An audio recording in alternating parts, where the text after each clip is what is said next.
that at the end of the day, it's a brother. So you could be all of that and a bag of chips. If you're Israel, you're Israel. So my heritage is likened unto me as a speckled bird. Right? Go on. And heritage unto me as a speckled bird. The birds round about her, about are against her. Come ye, assemble all the beasts of the field, come to devour. Yeah, that's the point in that one. Romans chapters, and it's interesting that it's over there now. That's true. So the truth said, Romans chapter 10 and verse 2 said, for I bear them record that they have a zeal of Yahweh, but not according to knowledge. Yeah, man, because she was saying that she's in the church, and you know what, that's fine. Because we mean like for a person that you know what I mean, for a person that is thirsty for knowledge, where else would they go? Yeah. I mean, there's nothing wrong. You can't blame someone for going to church. Yeah. And they're thirsty for knowledge. Where else they go from? You know what I mean? So There's a bit more as well. So I'll read through it again. For I bear them record that they have a zeal of Yahweh, but not according to knowledge. Yeah. Interference, you know what I mean? It's back. yeah, man, you got people in the church calling on Jesus and that. Muslim in the mosque bowing down, Allahu Akbar, all that stuff, right? They got a zeal. Even when you got certain rascals, man. You know, I saw a clip, I want to do a video on it, but I'm kind of skeptical because they keep flagging my page for copyright. But it's like a rap, you know, history of rascals and Hebrew. I saw a video on that in a week on YouTube. I liked it. I got to watch it again and see if I can do something with Lord Willing, man. You know, they have their version of the Lord's Prayer. You know, I and I who art in Zion. You know, hallowed be I and I. You know, tribe of Israel. You know, Yeah, the Ital. I and I who art in Zion. But hey, that's a zeal for the Most High, but not according to knowledge, man. All of that. So again, you can't blame people for seeking, because we're Israelites, man. You see, we're spiritual people. Even the demons that get up in the like the celeb world and that, it will be like they win the award. I want to thank God. But why? That's it. What God? But the point is, Jake is connected to a higher power. But they always want to be in contact in communication, but it's not according to knowledge. All right. You know, somebody get that precept where it says, if you drink that I give you, you will never thirst again. Because the true knowledge, the true drink, what is satisfying to the soul forevermore is the 100% truth. Okay? So if a person is truly seeking and the Lord has it that they're of the elect, they will find it. Because it's not us that find the Most High, it's the Most High that activates us. So if someone's searching, like we're all searching at one point, but then you come across this and it sticks. Okay? Do you get that? Go on, read that and then we'll go back to it. It's John chapter 4, 13. Yahweh answered and said unto her, whosoever drinketh of this water shall thirst again. That's why the scripture says, drink water out of thine own cisterns. Because you got various cisterns out there. And we mentioned some of them, the cisterns of the church, you know, the cisterns of witchcraft, a lot of people are into that. You know, the cisterns of society and stuff. But the cistern we want to drink out of is the one of Yahweh Shem Yahushai. Read that. Verse 14. But whosoever drinketh of the water. I'll read the one before. Oh, John 4 and 13. Yahweh answered and said unto her, whosoever drinketh of this water shall thirst again. Yeah, that's why guys will join these religions and they're still searching, man. You know, they're still trying to get it together, man. They think like it's not enough. Yeah, because it isn't enough. It may be a top up from what you was previously on, but it's not the full thing. So if you drink of it, it's not going to satisfy your soul. And that's why David spoke about it. You know, being satisfied in the Lord, man. Alright, so if you drink these other cisterns and religions, you're going to thirst again. Go on. Verse 14. But whosoever drinketh of the water that I shall give him shall never thirst. And what is that water? The truth. The 100% truth of the Bible, you're never going to thirst, man. Now, you could have a scoffer that says, okay, you're saying that, but you've got Israelites here that they fall out and go back to Christianity. Or they fall out and go to witchcraft. Okay, they were never of the elect. They never really drunk properly then. Because the Most High prohibited them from drinking the full thing. Okay, if there's anyone that falls out, you can't use that scripture and say, well, he thirsted again. He was never partaking in the water in the first place. Okay? Anyone that partakes properly, he will never thirst again. Because the scripture says what? All the depth of the riches of the Most High. His ways are past finding out. So anyone that comes, oh yeah, I know everything. That line, I know everything, shows us that you know nothing. Anyone, I know everything there is to know. You know what I mean? I'm master the truth. Alright. Okay. You know what I mean? Like, because this is endless, man. Rivers of living water. Just like when you go to a river in a stream, you can't see where it starts, you don't know where it ends. It's continuously flowing. And you have to remember, let's just say we're on a river here. In front of us is a river. And us brothers are stationary, standing. The water we see going this way, 10 minutes later, it's not the same water. It's another part of it. So it means that it's not the same thing that's in, even though we're stationary, it's not the same water that's in front of us. It's moving, it's flowing. That's what the truth is. So we're here, stationary, partaking in it. Yea, that believeth on me, as the scripture hath said, out of his belly shall flow rivers of living water. See, so to believe upon Yahweh, which I will accept the Father and the Son, as the scripture says. See, so Christianity, they're believing on the Son of the Most High. Why? Because they're calling on Jesus. So number one, all right, what's the Messiah? Jesus. Okay, well you don't believe by the scripture. Okay, what's the image of the Lord? How do we look? Oh yeah, she's a more share time thing. Well, that's not it. You know what I mean? Who did the Most High's Son come for? Everybody. Well, you believe on him, but not as the scripture says. What's going to be the consequence? Rivers of living water will not flow from that person's belly. It becomes stagnant. And it becomes redundant, and then it dries up. That's why Christians are dried up, man. That's why people are leaving their religion. Because it's like they see the same old thing week in, week out, every Saturday, every Sunday, wherever day you go. It's like a fucking fun fair across the road, and it's messing with. But it's alright, the scripture says, save with the prince and the power of air. But the scripture also say, strive for truth unto death, and the Lord shall fight for you. So we're not going to pack it in. We're just going to keep going, no matter how many times we rejig the net. You know what I'm saying? We're not going to let it get us down. Read that again. So this is John 4:23.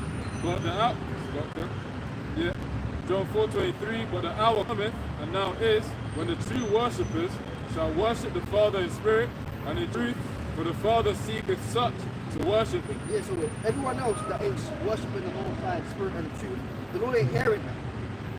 So all the prayers that are wrong, the wrong names and that, okay, all the various forms of worship. The Lord, like, let's just say, because you could have a sincere brother that don't know the name or praying to Jesus. The Lord might have winked at that, yeah? But if you know better, if you coming in some other alternative name, the Lord ain't hearing it. But then if you're just an ignorant, straight, Jesus, God, you ain't hearing that. All the praise breaks in church, the Lord ain't hearing that. The scriptures speak about that. It says, away with me with your noise. All them singing in church, whoa! And they try and amp it up, man. And then they get the musicians. The Lord speaks about it in the Bible. Your musicians and your singers and your noise that you're making in them whorehouses called churches, the Lord ain't listening to that. Because the Lord requires those to worship him in spirit and in truth, the true worshippers. Alright? And that's the importance of the name of the Lord and worshiping him as he wants. Doing things how he wants it to be done. The Lord, look man, you talk about the priesthood, the Lord is very orderly, man. Okay? In church case in point, your Holy Communion. Hold on a second. You just do it when you want to do it. The scripture says as often as you do it. Right? But then there's a point of times. Okay? You gotta keep the Pesach. They don't keep the Pesach in church. They don't do that, man. They don't do none of that. So they're worshipping the Most High in their own stead, which is really worshipping yourself. If I feel like doing this, I feel like go to church. It's all about I. So really, you're saying God and Jesus, but really it's a self-willed worship unto yourself. It's a feel good. It's a dopamine fix. I've gone to church and I pray. That's why you go to church here and they say them dumbass things at the end. It was good to be in the house of the Lord today, wasn't it, brothers and sisters? Why was it good? Because you worshipped yourself. You appeased your own lusts. Nothing to do with the Most High, man. So the Most High wants people to worship Him, or the Israelites, to worship Him in spirit and in truth. So the day is coming. What does that mean? The day is coming when all these people are going to realize it was a waste of time. All they go in church was a waste of time. And they're going to know that through death. They're going to know that through anguish, through pain. Going to church was a waste of time. Paying the time. Just giving your money over to the corrupt pastors and that. Okay? Going bus was a waste of time. Jar Rastafari was a waste of time. All of it, man, was a fucking waste of time. Because as we read earlier, one Lord, one faith, one baptism. So if you're not in that oneness of what the Most High requires, guess what? It's a waste of fucking time. So it's scary out here. People are, you're not going to bump people up. People, 60 years, 70 years, their whole life, they devoted to a religion that wasn't real. That alone is going to make people go mad. We watched that movie Civil War, people was losing it, right?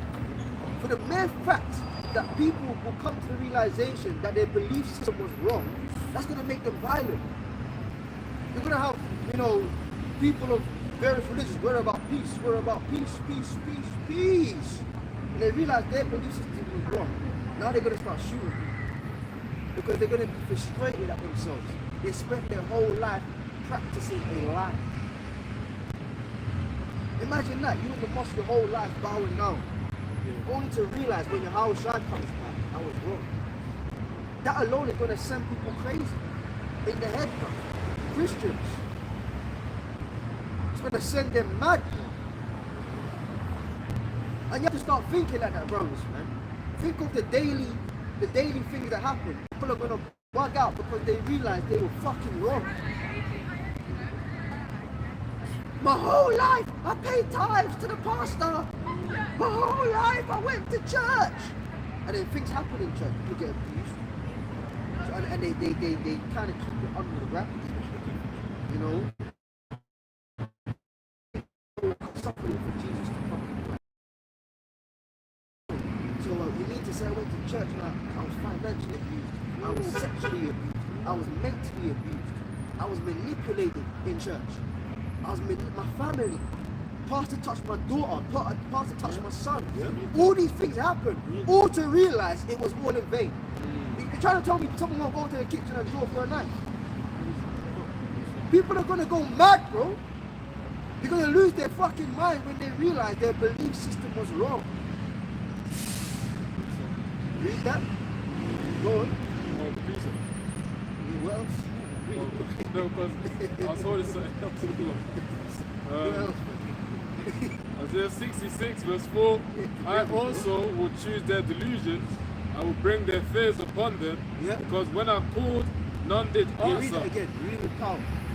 Isaiah 66 and 4, I also will choose their delusions, I will bring their fears upon them. That's a great precept, yeah. I will choose their delusions. So we're talking about it, their whole life in these systems and that. The Most High did that. Imagine that, the Most High on his throne, he said, you know what, this spirit, your whole life, bullshit. Your whole life, bullshit. Your whole life, you're going to believe bullshit. And I'm going to make you believe that bullshit. And you're trying to tell me you don't want to fear the Most High, the Father of spirits. You allocated certain spirits to live a life of delusion. Fear Yahweh, Ba'ashem Yahweh Shai. Fear the Most High, man. He created spirits to say, yeah, your whole existence is going to be bullshit. Now the spirit of the prophets are something to the prophets, right? So wherever a person is in their past life, they come back to do it in their future life. Alright? Thumbs up. Alright. So what does that mean? If you was a deluded person in your past life, you're going to come back as a fucking deluded person. So you've got people in various reincarnations being deluded after delusion after delusion. And that's the Most High. So when people, God is all love, are you sure? Are you sure about that? Because there's certain spirits here the Most High has chosen to be bugged out from all existence in various reincarnations. Go on, allow me, read it again from the top. Isaiah 66 and 4. I will also choose their delusions, and I will bring their fears upon them, because when I called, none did answer. When I spake, they did not hear, but they did. They heard brothers teaching. We beat the unicorn on YouTube, seeing us on the streets and that, and they didn't listen, man. So what happens? The angels are making notes. Okay, this person, they heard the word, yeah, they're condemned. To some, we're going to save of life to life, to the other, we're going to save of death to death. A lot of people come to the camp. The Bible, the garment, the brothers, the sign, that's their death signature. Because they weren't getting it. But it was, you go a step further than that, they were prescribed not to fucking get it. Okay? Read that again. Isaiah 66 and 4. I will also choose their delusions. I will bring their fears upon them, because when I called, none did. The Lord is going to bring your fears upon you. Bro. Like in ancient Egypt. When all is said and done and all hell breaks loose, the Lord Yahweh Shem Shai is going to bring your fears upon you. We're about to see the horrific nature of the Most High. The terrible things he could do and will do. The Lord said he's going to bring your fears upon you. Why? Because you never listen to his counsel. And doesn't the scripture say somewhere someone can put it, you sit at what? All my counsel. I hope you can get that. Read it up. Yeah. I will also choose their delusions. I will bring their fears upon them, because when I called, none did answer. When I spake, they did not hear, but they did evil before mine eyes, and chose that in which I delighted not. And chose that, see, that's what I said. It's not to worship. They delight in church, but the Most High doesn't. You know, they delight, and that's why they program the children from birth to believe in it. And it's funny, I was thinking about that this morning when I woke up, getting ready. It was like, Jake traumatized their children into believing that they can't do this. So there's no way out other than they must go to church, they must do this, they must do that, they must. You know what I'm saying? And it's like, oh, you delight in that, but that's not what the Most High delights in which I delight in. We're not here to be satisfied in that. We're here to worship the Most High. So wherever he wants is what he gets from his servants, man. May the words of my mouth and the meditation of my heart be acceptable to me. No, be acceptable to you, O Lord, my strength and my redeemer. It's not about being that way, yeah, I accept that, God. I'm going to do that because I like that. No, it's what the Most High likes. Okay? So they did, which I delighted not. Keep going. Yeah. Verse 5, hear the word of the Lord Yahweh, Ba'ashem Yahushai, ye that tremble at his word, your brethren that hated you, that cast you out for my name's sake, said, let the Lord be glorified. And this is a thing of trembling at the word of the Lord. You know what I'm saying? The scripture says, oh Lord, I heard thy speech and was afraid. They try to come with that, oh yeah, you know, God, yeah, the good word of God. It feels so sweet to the mind, you know. Nah. When you make that decision, you know, I've got to go to the camp, I've got to meet the brothers, I've got to this, I've got to that. That's the thing. The number one thing, or emotion, or feeling, whatever, that will get you through is fear. Yes, we love the Lord, yeah, we do. But the number one thing you want to have for the Most High is fear. I love him, then I fear him. Wrong. Fear is stronger than love. You want to fear the Lord first, and then, you know what I'm saying? Because that fear will keep us intact. What to do and what not to do. You said fear is stronger than love. What I'm probably say, because you know when you hear like people that are they get an adrenaline rush where potentially going to greatly level kill them. They're getting adrenaline rush, and people and biologists can't understand where they get the strength from. Fear of a lion or tiger, bears run chasing them through the woods, and they run like literally run as almost as far as you can go to get away. Fear. They call it fight or flight. The adrenaline rush. So we're having enough fear. Back to your point, fear is stronger than love. Yep. You know? Even with a woman, bro. You want your woman to have a healthy level of fear about you. Because she, I'm so in love with you. Yeah, I'm loving you. Yeah. Listen, man, there's gonna come a day where she disrespects her. You know what I'm saying? You want your woman to have a level of fear about you. Any relationship here where there has to be a dominant leader, there has to be a level of fear. Otherwise, it's a breeding ground for familiarity. And now you got contempt and there's no respect. In stories said before from people, you know, from the whole world, they say that, oh, when I heard that, they love me so much and I love them so much, but that fades away.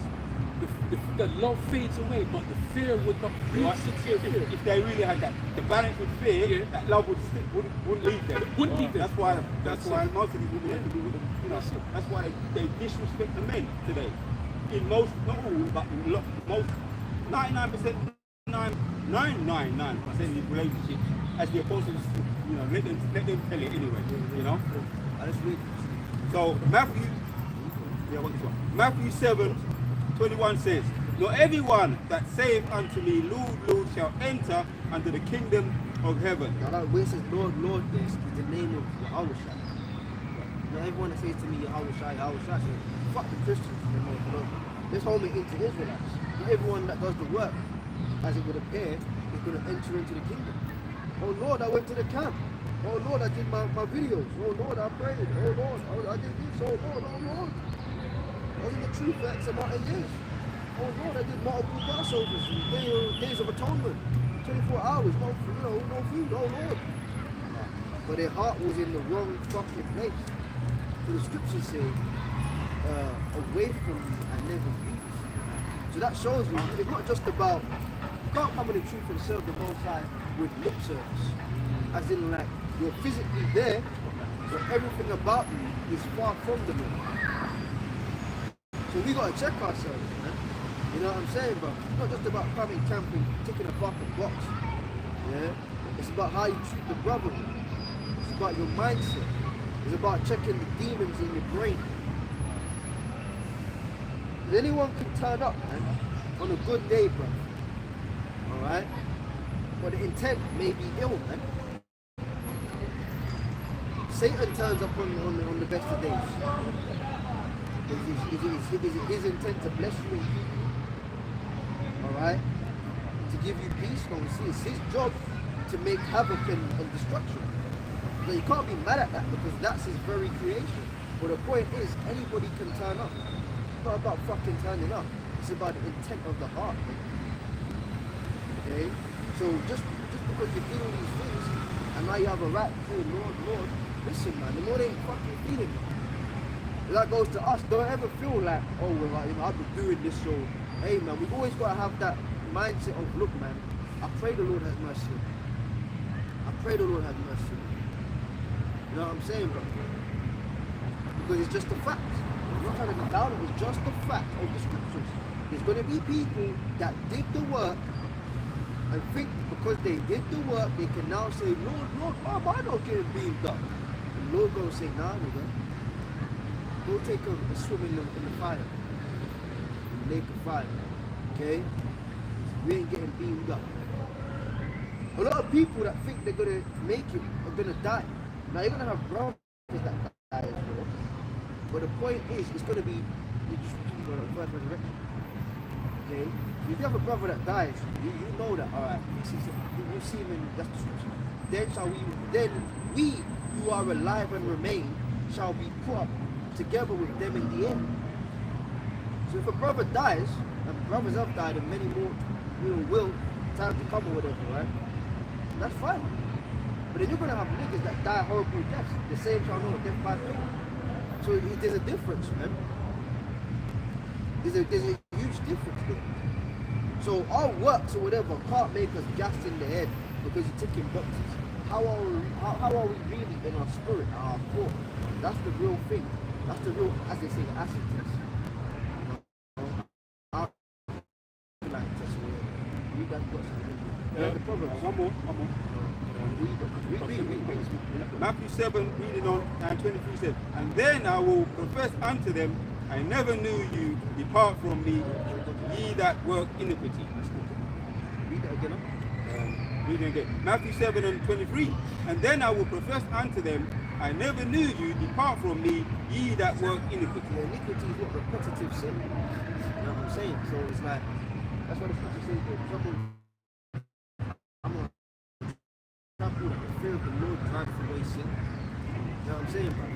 We've got to try to the best of our ability to walk humbly of our power. Read Micah chapter 6 and 8. Micah chapter 6 and 8. Okay? Because ye that work iniquity, yeah, man, the tabs are being made, man. That's why the scripture speaks about not frustrating the grace of the Most High, man. You know, thinking you can just keep doing the same old thing again. There's gonna come a day where grace runs out, man. In particular matters amongst the brotherhood, but then on a grander scale, your whole life, grace could run out on any of us, man. So we can't frustrate the grace of the Lord. Okay, what have you got? Right, you read that and then we're going to get Micah 6 and 8. Go on. This is Sirach 1, starting at 20. The root of wisdom is to fear the Lord, and the branches thereof are long life. Yeah, because you got a lot of people, a lot of brothers that come in the camp and stuff, you know, all of us, we include all of ourselves, and it's like, you're in, but we're not operating with wisdom. You know what I'm saying? Then what happens? The Holy Spirit sees that, and then things go wrong for you, man. The fear of the Lord, read that again, what's that line? Sirach 1 and 20. The root of wisdom is to fear the Lord. Yeah, because there's a root to everything. No matter everything that is worth studying, alright, there's a beginner stage, there's an intermediate stage, there's an experience stage, there's an advanced stage, and you've got the foundations of everything. Okay?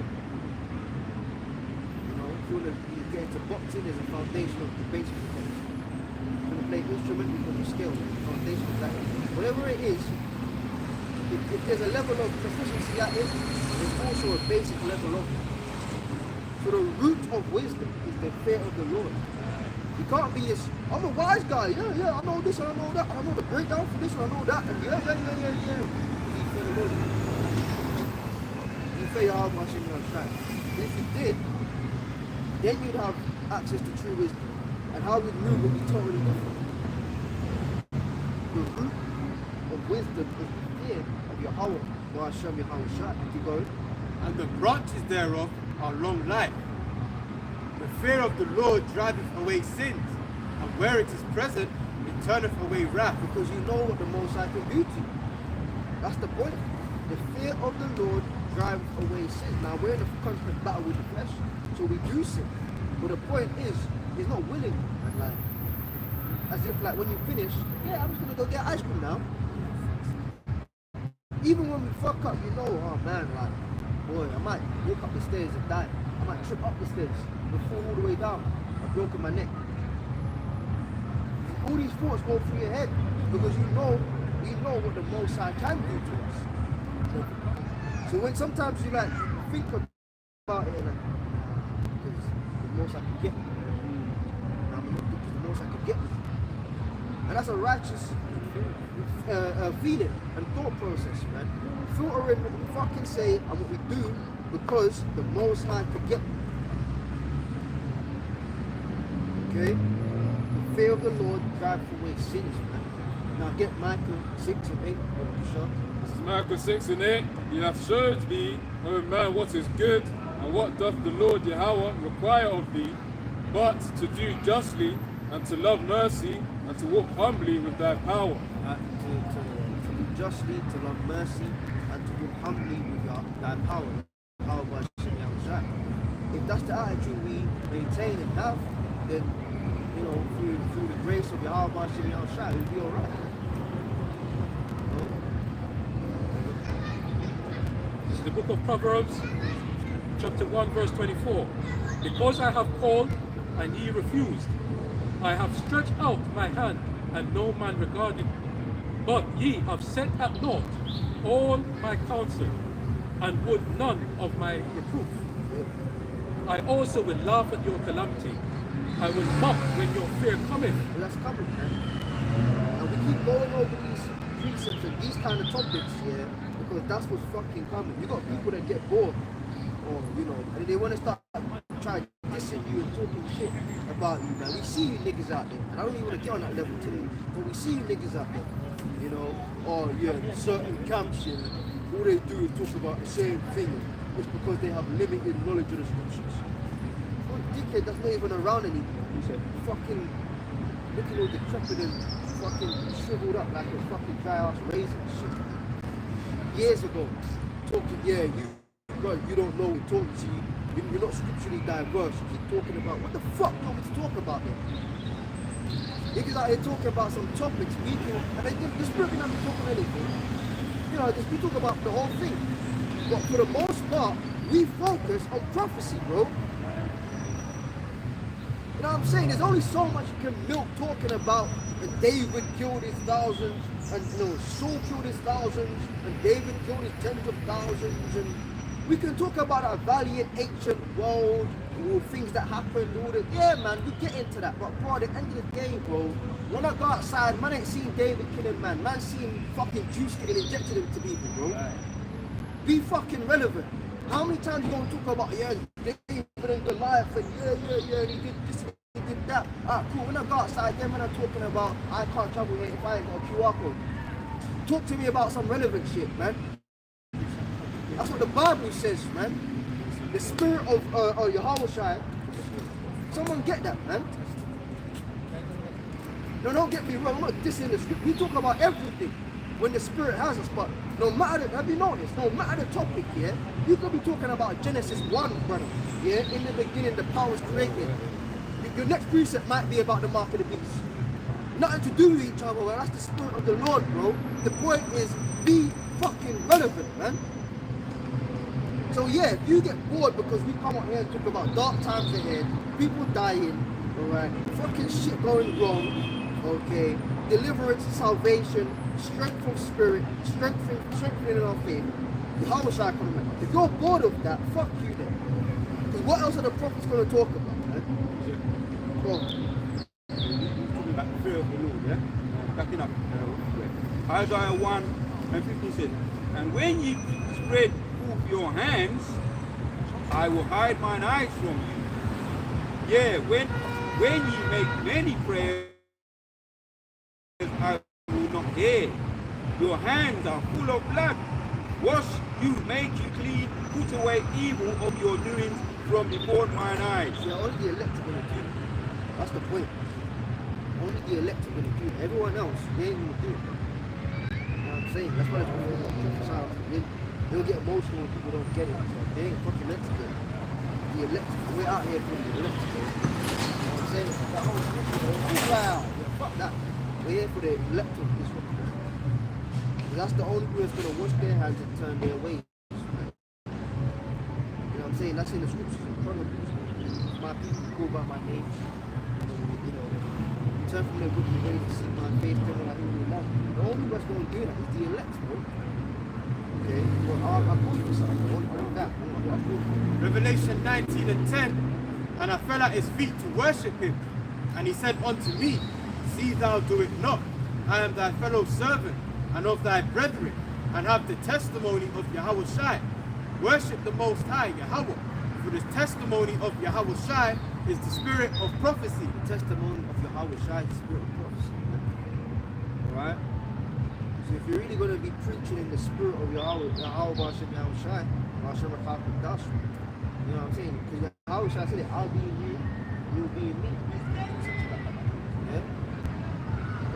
Second Esdras 15 and 1. I'm going to tell you go there, that's the spirit. I want to read that whole thing and 16, bro. Behold, speak thou in the ears of my people the words of prophecy. And we just read the scripture, it said the spirit of Yahweh Shai is the spirit of prophecy. Right. So if Yahweh Shai is really in an individual, what the hell are they going to talk about? Prophecy. Go on. We'll start at the top. 2nd Ezra 15:1. Behold, speak thou in the ears of my people the words of prophecy, which I will put in thy mouth, saith the Lord, and cause them to be written in paper, for they are faithful and true. And that's the spirit. It's a spirit of without a shadow of doubt. Right. When things start happening, without a shadow of doubt, the men of the Lord warned you. Without a shadow of doubt, you were told. There's no discrepancies, there's no grey areas, there's no vicinity for the endless possibilities of somebody not hearing it. And no, without, that's the spirit of Yahweh when it concerns his word being taught, without a shadow of a doubt. You were told, you were warned. So when things ain't working out for you because you didn't fucking listen, that's your problem. It's not the prophet's problem, it's your problem. Okay? Because the spirit of Yahweh Shai, the spirit of prophecy, and the scriptures, as we're reading, the Lord Yahweh, where Yahweh Shai is going to put the prophecies in our mouth. So we're going to keep talking about it, man. Because when that, look how they were with the Jews. Okay? They were kind of sending things to your phone. You know, oh, you got to go here, you got to do this, you got to do that. Letters through, you know, trying to excommunicate from society. Right. It's going to be that times a million with the MOTV. So when people ain't got answers now, when they shut off the net, oh yeah, medical misinformation, you can't say this, you can't say that. When they shut things down, yeah, they're talking about banning the Bible because it could be seen as anti-SEM. No, they want to say the word out there, but that's the next thing. Oh, we got to ban the whole Bible because that's anti-Sem. That's what they're going to do.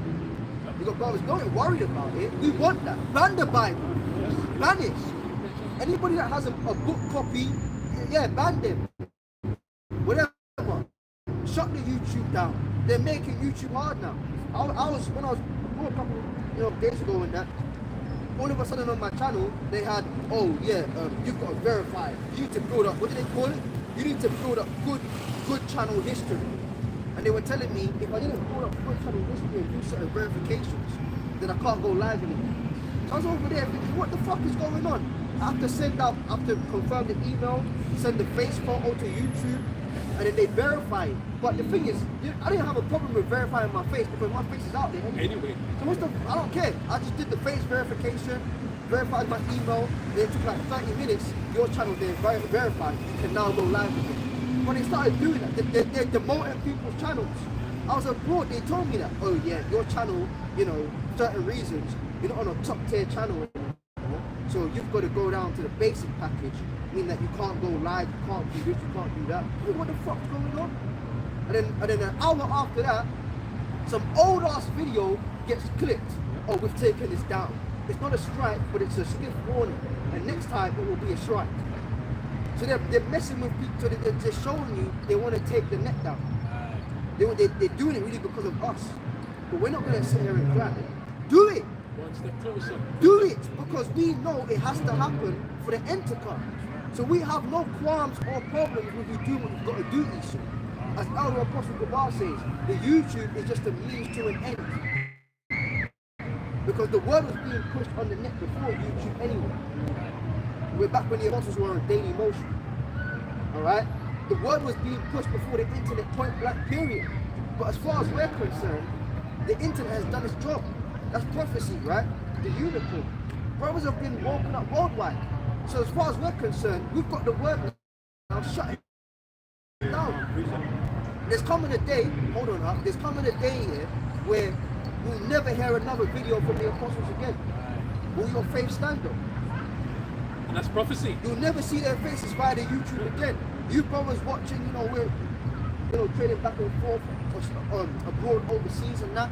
There's coming a day where the brothers you see on YouTube, you will never see their face again.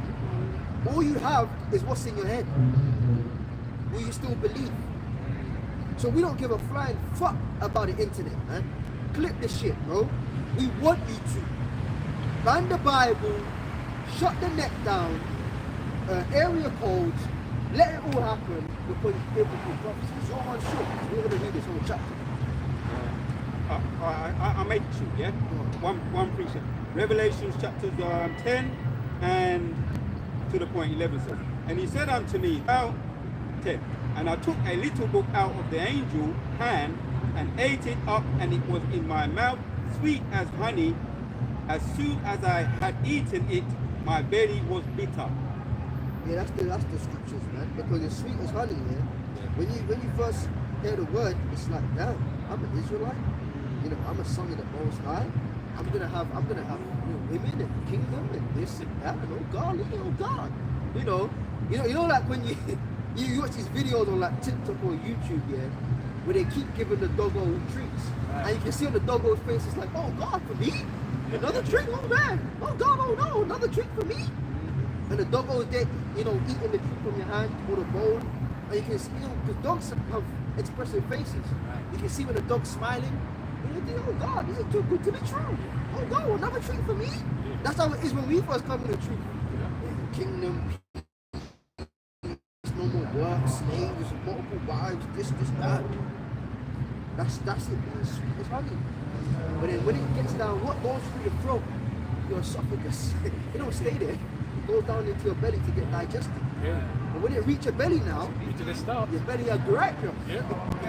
You know, like Benjamin said, you know, your stomach's doing cartwheels because it's bitter. And anyone that has a bad, we all have stomach aches, man. You know that thing when it's a bad one, that can mess you up, man. That's what the word is like when you digest it, because now you have to partake in the bitterness of it.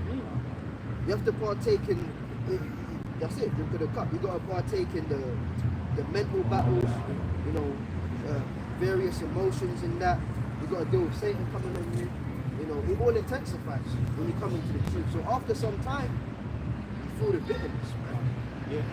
Your point as well, if they ban the Bible, if we're eating it, it's in our, It's in us, man. So, to your point, let them do it. Yeah, as Yahweh, back when you said, Yahweh said, and lo, I am with you until the end of the age. Esau's age is coming to an end, but we've been given the guarantee through the Holy Spirit. Yahweh said before the elect of Aratazar, and lo, I am with you always, even until the end of the world. Why is it that he said to the end of the world? He's talking about the age, Esau's age. Because after Esau's age, Yahweh is in the clouds. 2 Ezra 6 and 9. For Esau is the end of the world. But Jacob is what? The beginning of it that followeth. So as long as we're in this realm of Esau's age, Yahweh will be his elect. So yeah, as you said, ban it. We don't care because we got it. And that's why the scripture says, seek the Lord whilst he may be found. You know when you go to school, yeah, them cheesy ass teachers, and the classroom's making noise, and the teacher goes, in England, I've got my education, it's up to you. It's them stupid ass, you remember that in school? Oh, you can mess around, I've got my education, it's up to you. We're kind of like that in righteousness. Shut it down there, we got it now. I don't give a fuck, we got it. Okay? Now, of course, brothers and sisters have to come in, but they will do at their appointed time. But the work is out there, man. This gospel shall be preached in all the world. Then shall the end come. The truth has been preached in all the world. And that shows you the gospel ain't Christianity. Because Christianity has been in the whole world for ages. Longer than this truth has. But the end never came. But it's come now. Right, brother? Bless, man. Bless. But the end came when what? When things started to get faster, essentially. When the truth went worldwide. Now you got brothers all over the place. You got brothers in Australia, brothers in Nigeria, yeah. You got brothers in Tanzania, Italy, man. You got brothers all over the globe, man. So what the fuck are you gonna shutting it down? Shut it. Put that cart down there. You don't care. You know what I'm saying? But you're too late, Esau.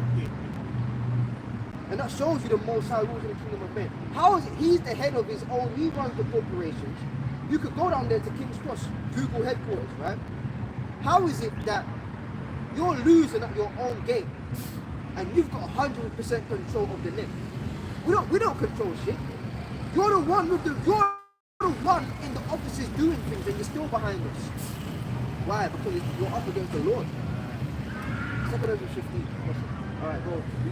Daniel 12 verse 4. But thou, O Daniel, shut up the words and seal the book, even to the end of the end. So like it's not again. Daniel 12 verse 4. But thou, O Daniel, shut up the words and seal the book even to the time of the end. It's the understanding of the Bible is shut.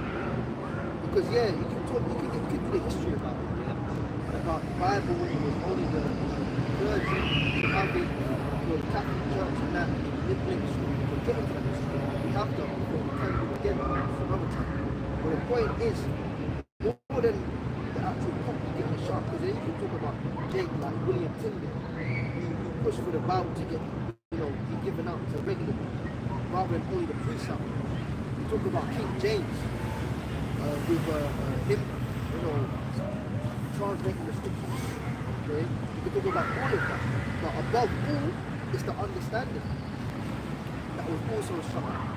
So the Lord is saying to Daniel, read that again. Right, the book of Daniel 12 verse 4 again.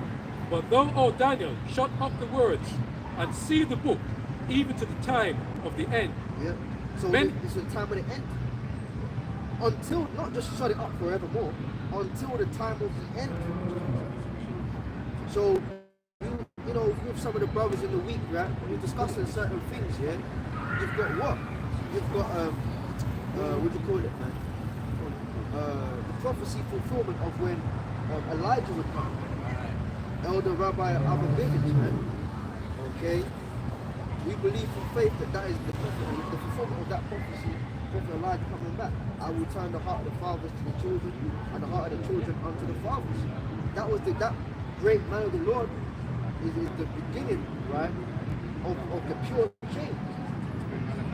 All the way down to like our elder apostles and that, of course. You know what I'm saying? But there's a pure change from him all the way down onto our direct teachers, man.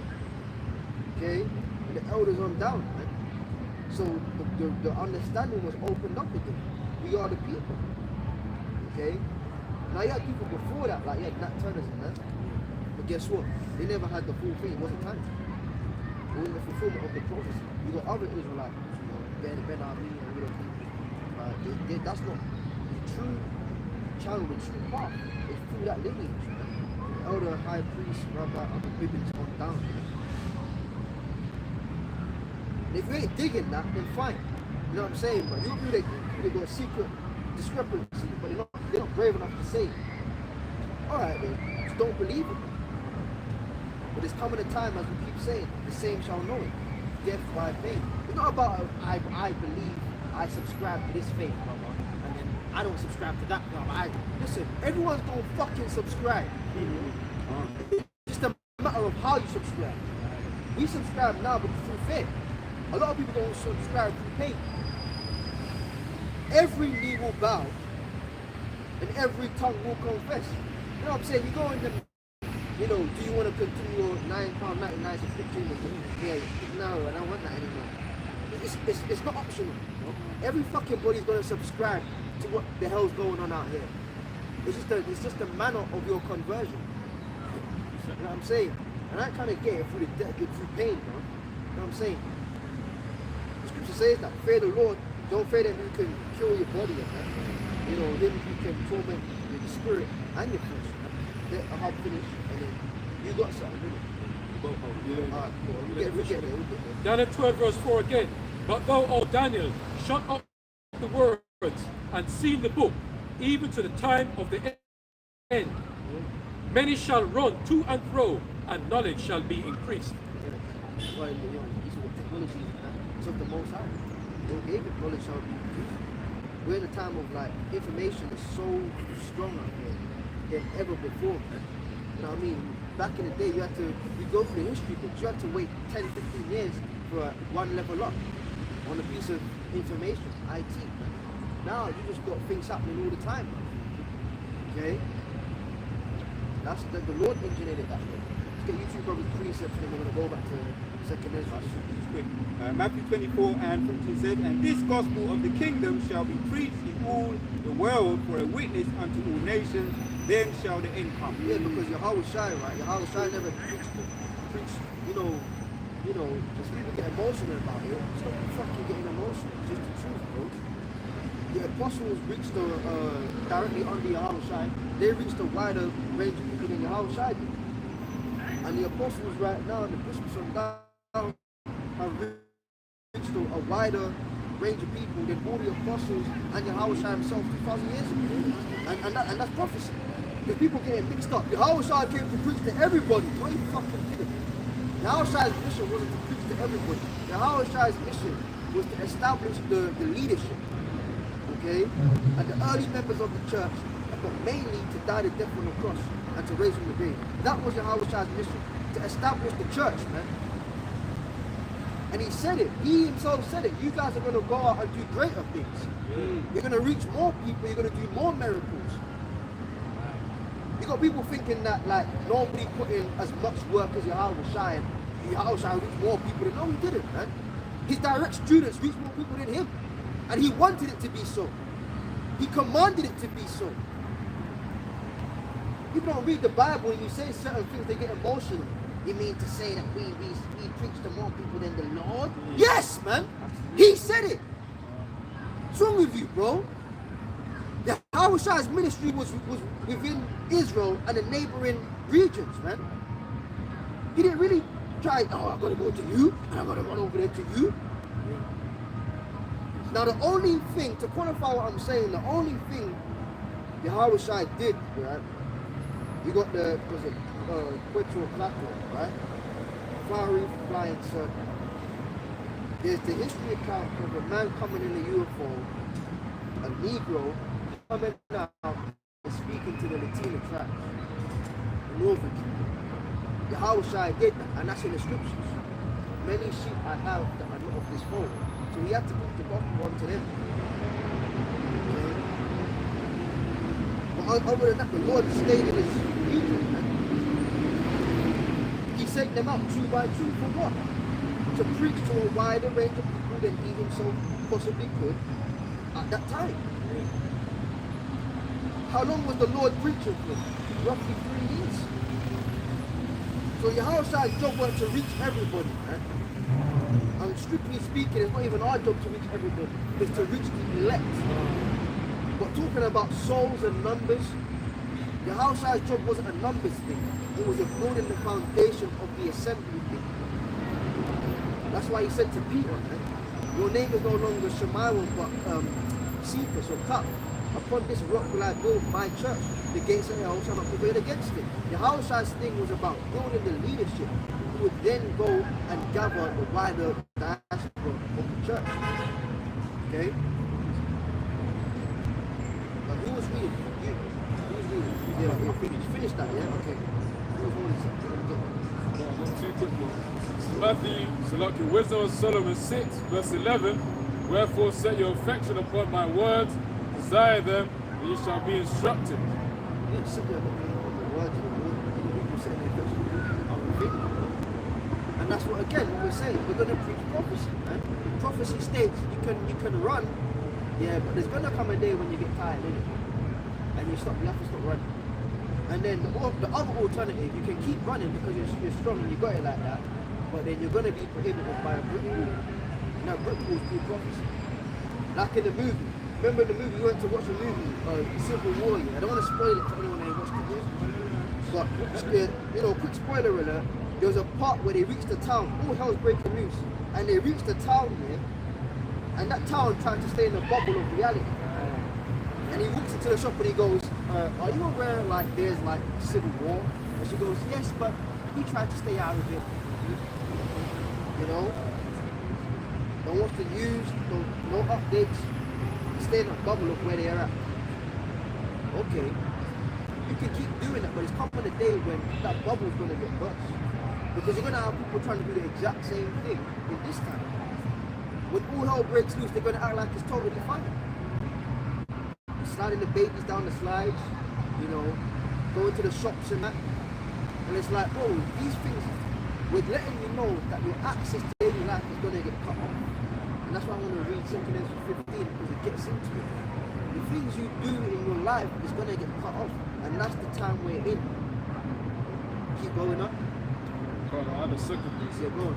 Yeah. 2 Corinthians 13 and 8. For we can do nothing against the truth, but for the truth. Yeah, you can't do anything against the truth, but for the truth. You know what I'm saying? So you have to make that bubble life. If you want to stay in the bubble, you know, be my guest. By the end of the day, prophecy will steam ahead, and that bubble will eventually get popped.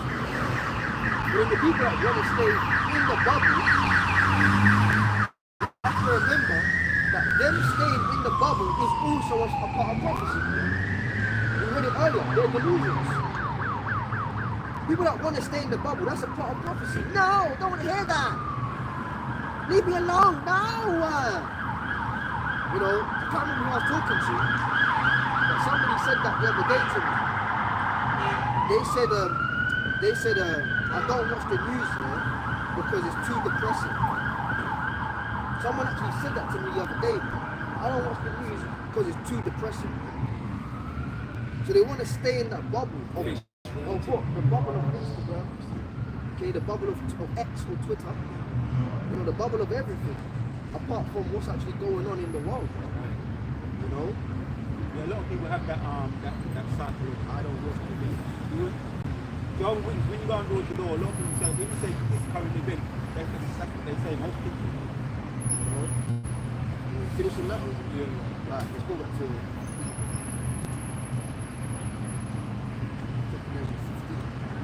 Second Ezra 15:3. Fear not the imaginations against thee, let not the incredulity of them trouble thee that speak against thee. Incredulity comes from the word credit, which means faith. That's why even in the banking system, they say, oh, you got good credit. Good credit has nothing to do with you, it's all to do with them. It's whether they have faith in you. So if your credit score is low, that's Esau's measurement of him having low faith in you. If your credit score is high, that's him having high faith in you. So when it says let not the incredulity, it's talking about what? Let not the faithlessness of these people out there trouble you. Because when you're surrounded by people that don't believe, if you're not strong, it can mess with your health, your mental state of things, right? Let not the incredulity, nah, I don't believe it, nah.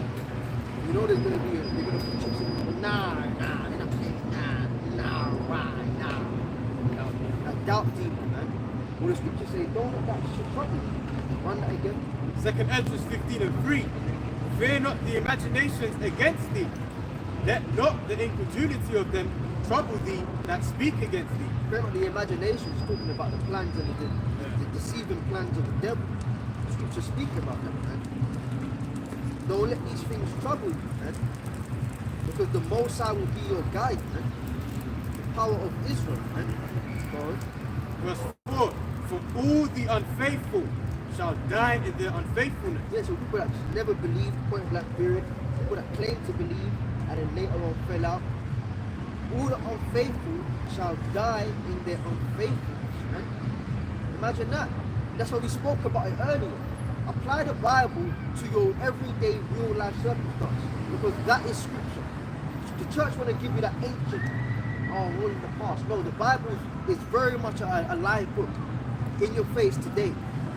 You just got to do the maths, read the book and look outside and see that it's all one and the same thing, my friend. Okay? That's what it is, man. You're going to have people bugging the fuck out. I'm going to say it like that. 50 years of being in church, 35 years of being a Muslim, right? And they're going to realize it's wrong. That's going to send people crazy, man. Because people have had to go through so much to be in these religions, yeah? And all to find out it's false, man. They're going to bug out, man. They're going to bug out, bro. Okay? Read that line again, that verse. Second Ezra 15:4. For all the unfaithful shall die in their unfaithfulness. Yeah? Verse 5. Behold, saith the Lord, I will bring plagues upon the world, the sword, famine, death, and destruction. Exactly. This is why, and when you read the first verse, it said the Lord's going to put the prophecies in our mouth. This is why we keep rehearsing the same thing week in and week out. Because it's coming a time where, brothers, we will value this. Yes. This repetition over and over and over again, there's coming a day where we will value this. Every video that you see of our Apostle Tahar or the Mark of the Beast, you may think, nah, I already know what it is. And for us, brothers, that's, know what's going on, we already know about it. But guess what? The very fact that we have to keep watching these things, there's coming a day where we will value this. Because as I said, there's coming a day also where Esau, he clicks that X at the top right corner, and then your internet's not working, and next thing you know, oh, we've shut that shit down. It's coming a day where you'll never see the apostles' face again. You'll never see the bishop's face again. All the brothers, well, you'll never, the brothers in your camp, you may never see their face again, and all it is the knowledge you've got in your head and your current circumstance. What will you do? Value it. Value the repetition. Value it going over and over and over, because the day is coming where it will pay off. Okay? The day is coming where it will pay off. And it's a bonus, as Elder said, man. Okay? So stick at it. Stick at the prophecies. Stay at it. Meditate upon it. Okay? The investment we make, it pays off. The Lord is not a crook. You ain't got them bad businessmen, they're crooks. Yes. They try to do a bogus deal with you, and so that they can rip you off. The Lord is not a crook. The Lord said that there's a reward for what we are doing. Do your part. Play your role. Because the Lord, when it's payday, the Lord will pay up. Everything that the Lord said we will get, we will get.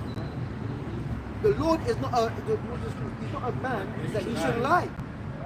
If the Lord, look man, I say this respectfully and humbly here, but the Lord has promised a hell of a lot. So what does that mean? Because he's a man and he can't lie, he don't pay up.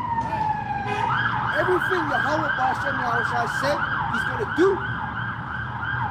So play our role. You got to put one. Go on. 2 Peter 1 verse 10.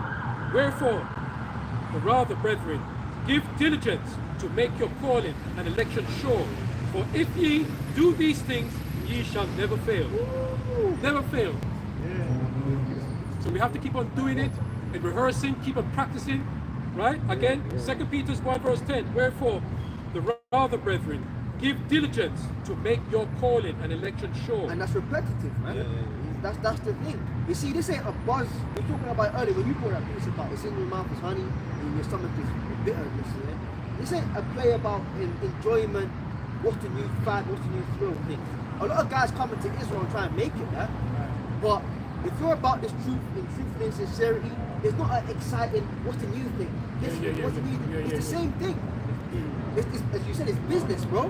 Down to business. When you go to work, here it is. You work for Esau, and you may be a loyal employee for fucking 25 years. You know your job, bro, right? Let's just say you was an electrician, right? Do you go to your job expecting to go down the slide? Whee! It's the same thing. You go to your fucking job day in, day out, 5 days a week, 6 days a week, some people 7 days a week, and it's the same fucking thing. And you know at the end of the month, okay, boss, where's my paycheck? So why do you think the truth is going to be different if it's the Lord, the Father's business? It's going to be the same thing. But the only thing is that we're going to continually learn and grow. You see, in your trade in the world, you can learn everything there is. Because I work in a particular industry here, that if you get to the top of it, it's because of passion and passion only. This kind of job that I work in here, it's like, and I'm speaking to a guy that's actually, he's what we call a chartered surveyor, RICS qualified, and that takes over 30 years to get that qualification. And he actually told the job where he's in now, he toned it down a level because he said, you know what, I'm getting up in age, and now I want to focus on my wife and family. But when he was a young, he's kind of older gentleman. He said, when I was a young man, my wife and kids were neglected because I was going for this qualification. To become a RICS chartered surveyor, all right, RICS recognized chartered surveyor, that's over 30 years. All about buildings and infrastructure. It's a lot of hard work. But the point is, he put in with it, and he got there, and then he realized, you know what, man, I can't do this. I've got to have some time for my family. So he took a job role where he kind of went down a bit. But to say, the point is, you do the same thing over and over again. So we do the same thing over and over again. But there's a payday, man. And that's the time we're at. We ain't talking about no more 10 years, 15 years, 20 years. We're talking a matter of months. That could be 36 months, that could be 24 months. But we're at the point where we're talking months now. Right? A year or two away, 3 years, whatever. we're in the months section of things, man. Okay? Read that and then we're going to finish out on 15. Psalms 119 and 4, thou hast commanded us to keep thy precepts diligently. Yeah, see? Thou hast commanded us to keep thy precepts diligently. To be diligent. Somebody get the etymology of the word diligent or the meaning of the word. Get both. The meaning, you get the etymology, you might go to the dictionary and look up the meaning of the word diligent. Then we'll get the etymology. I want the etymology first and then the meaning. Diligent in the etymology, constant in effort to accomplish what is undertaken. Woo. Constant in effort to accomplish that which is undertaken. So if you put your mind to something, what did the scripture say? If you come to serve the Lord, set thy heart aright. So when you decide to, okay, as Elder Apostle Gabar always says this, knowingly or unknowingly, when you join the camp, you sign a contract. And that contract is, I'm going to do this until I die or Yahweh shall come. That's the two options. There's no pension and there's no retirement. It's either I die in the flesh and I cease from my works, and the scripture says that their works do follow them. So if a sincere brother dies in the truth, he's good, because the work he put in, it follows him. He's now carried a good report amongst men on the earth, and a good report follows him into the heavens. It's like the Apostle Paul. He said against the Partridge Hill, right? That he's going to receive a crown and all that. So goes into what you're saying. Yeah, because Apostle Paul's works followed him. So even though his departure was at hand, it's fine. So you could say, oh, well, you know, Apostle Paul's not putting in no more work. Well, duh, he's resting in the spirit realm. But everything he did do whilst he was on the earth, it followed him. So those are the two options. You die and your works follow you, or we remain alive until Yahweh shall come back. But either way, that's the contract. Okay, read that definition again. Diligent, So like the etymology. in the etymology for the word diligent, constant in effort to accomplish what is undertaken. Right. Now read this one.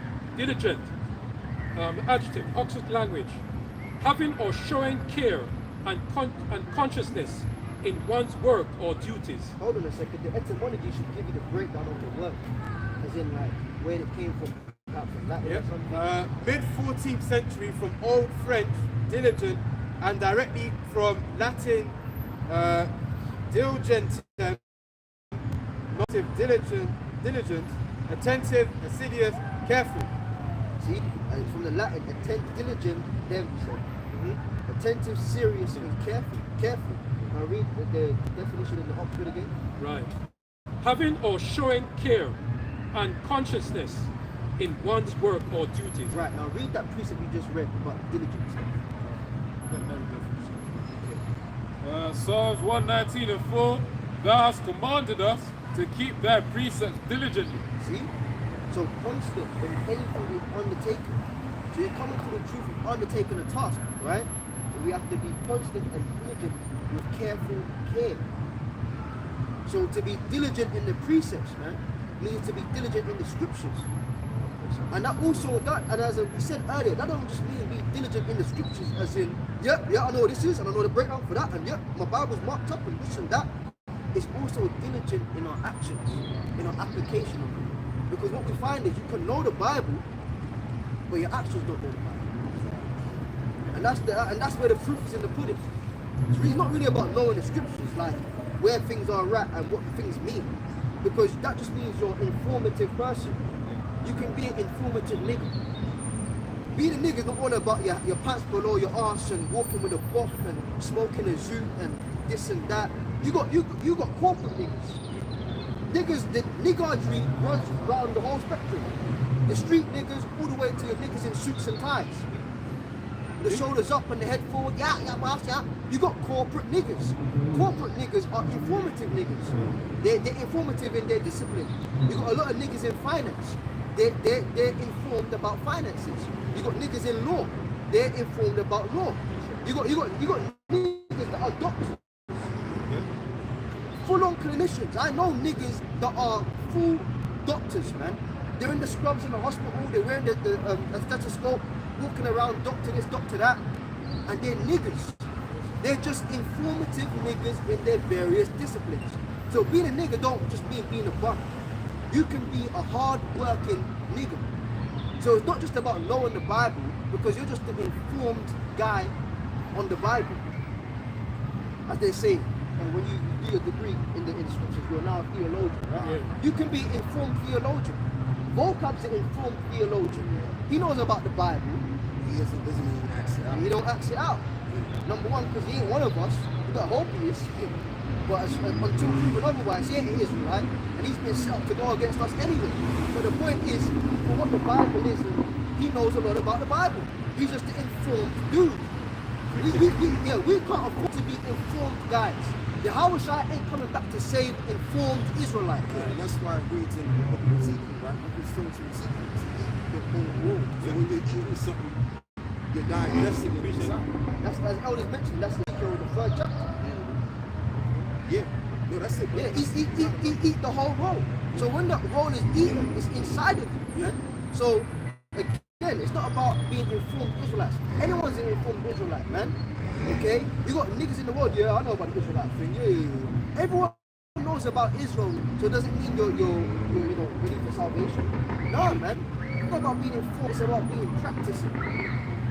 That's why the scripture says, when the Lord shall come and find him doing. It's about being found a practicing person, diligent with what we're doing, diligent with our characters, man, diligent amongst the brotherhood. It's about being a practicing Israelite. Anyone can be an Israelite by bloodline. You know what I'm saying? You just happen to be born an Israelite. Okay, what's that against the price of eggs? Being an Israelite is redundant. It's about being an informed, practicing Israelite, man, in the faith. That's why Apostle Paul said that I myself, lest I become a castaway and be found a reprobate. Because we can do all the preaching ourselves if we're practicing it. We just informed Jesus. Yeah, and I'm saying that Yahushua ain't coming back to deliver informed dudes. He's coming back to deliver his elect, which are practicing. Okay? You finished now? Yeah. You had to shoot. So this is 1 Peter 5 and 8 says, be sober, be vigilant, because your adversary, the devil, a roaring lion, walketh about seeking whom he may devour. Yeah, be sober, man. That soberity is what? The truth. Not being intoxicated with other doctrines. Okay? Be sober, be vigilant. It's what we made the joke about it. I don't like watching in news. It's too depressing. Well, you're not vigilant, man. You're not watching. To be vigilant is to know your whereabouts. It's like when you go out with your woman, her head's in the clouds. And sometimes you can be with a woman and her head's in the clouds, and you sometimes secretly you fear for them when they're by themselves. Like, if I wasn't there, what the hell would happen? Because what? But you know, again, that's fine because she understands that you're her protection, you're the eyes and ears, you know. But the point is that we can't afford to not be vigilant. Right? Know what's going on. Know the state of affairs. Know what's going on in the world, man. You speak to certain guys, so what's your views on this or what's up? Certain guys don't even know who the fucking Prime Minister is right now. What the hell's going on with that? Why are you not informed on your local jurisdiction? Be vigilant. Okay? Read that, it's the law. Reading on, 1 Peter 5, reading on. I really want to go to a thing, but it's the spirit, bro. Yeah. 9. Whom resisteth steadfast in the faith, knowing that the same afflictions are accomplished in your brethren that are in the world. Read up a few verses. 7. Casting all your care upon him, for he careth for you.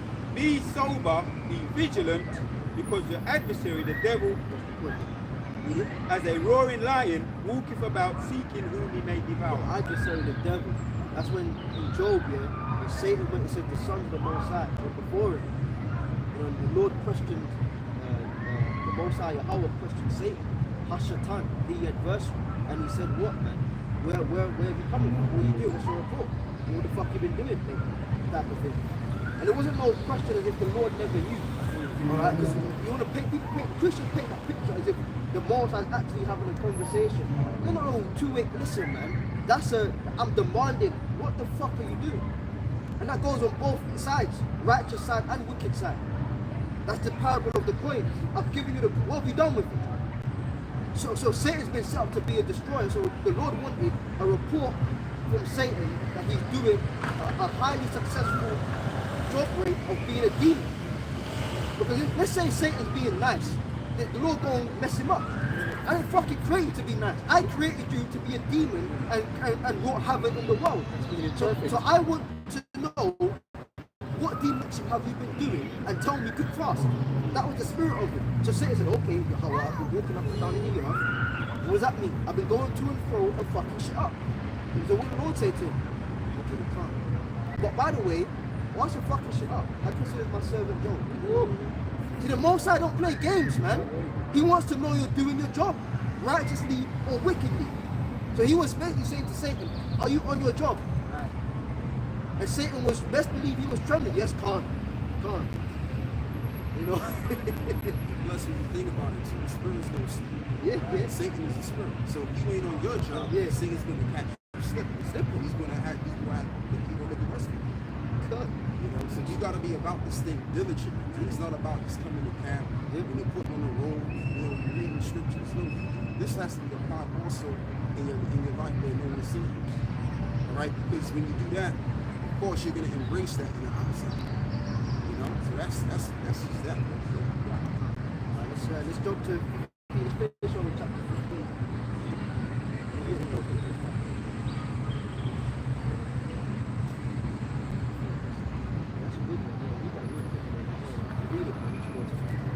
Matthew 6 verse 22.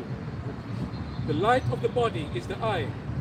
If therefore thine eye be single, thy whole body shall be full of light. Yeah, because that's where you channeling right there, the focus. The eye's not single, it's here, there, and everywhere. It means you're full of darkness. If the eye's single, it's devoted to the truth. And you even see on people, like, you look at the eye, feel the eye is the window to the soul. That's why certain people, they do things in the world, they do certain deals, or they slap on them shades. They slap on them shades, man, because they realize that you can see in their eyes of they know they're dodgy, they know they've done something. So it could be raining outside and they got sunglasses on. You know, and they'll be like, oh, I don't like to see my eyes. Yeah, because the eyes tell it all. You know, the eyes, you know, it's spiritual, man. You know, the eyes are spiritual, bro. You know, it shows a lot about a person. And even Esau, the scripture says that he's in quite a diligent search. If a person looks to the left when they're talking to you all the time, they're lying. They're looking down, They're not confident and they're ashamed of what they are saying, or they're not confident to reveal something. So they look down. If they look to the top, right, they're imagining something. If their eyes are going all over the place, they're nervous and not sure of the events. So Esau has studied this and he knows what's up with the eyes. So the eyes tell it all. So if your eye be single, meaning you're the focus of vision, you're for light. But if not, you're for darkness. You know? Let's go to 15. Second Esdras 15, verse 5. Behold, saith the Lord, I will bring plagues on the world, the sword, famine, death, and destruction. So they got these what do you call it, man? Missiles, ICBMs. That's the sword of the Lord. Which, by the way, that's a regiment of the Lord's army. The Lord's army has got 3 hosts unto it. You know, he's the Lord of armies, of every army. But the Lord's personal army has 3 regiments. Like, you know, you got the Air Force, you got the military, you got the Navy. These are different regiments of the army. You know? Space Force.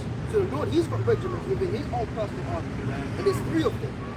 The 3 compartments of the Lord's army is the angelic force, led by Yahushua, the nuclear missiles, led by Yahushua, and the elect on the earth, led by Yahushua.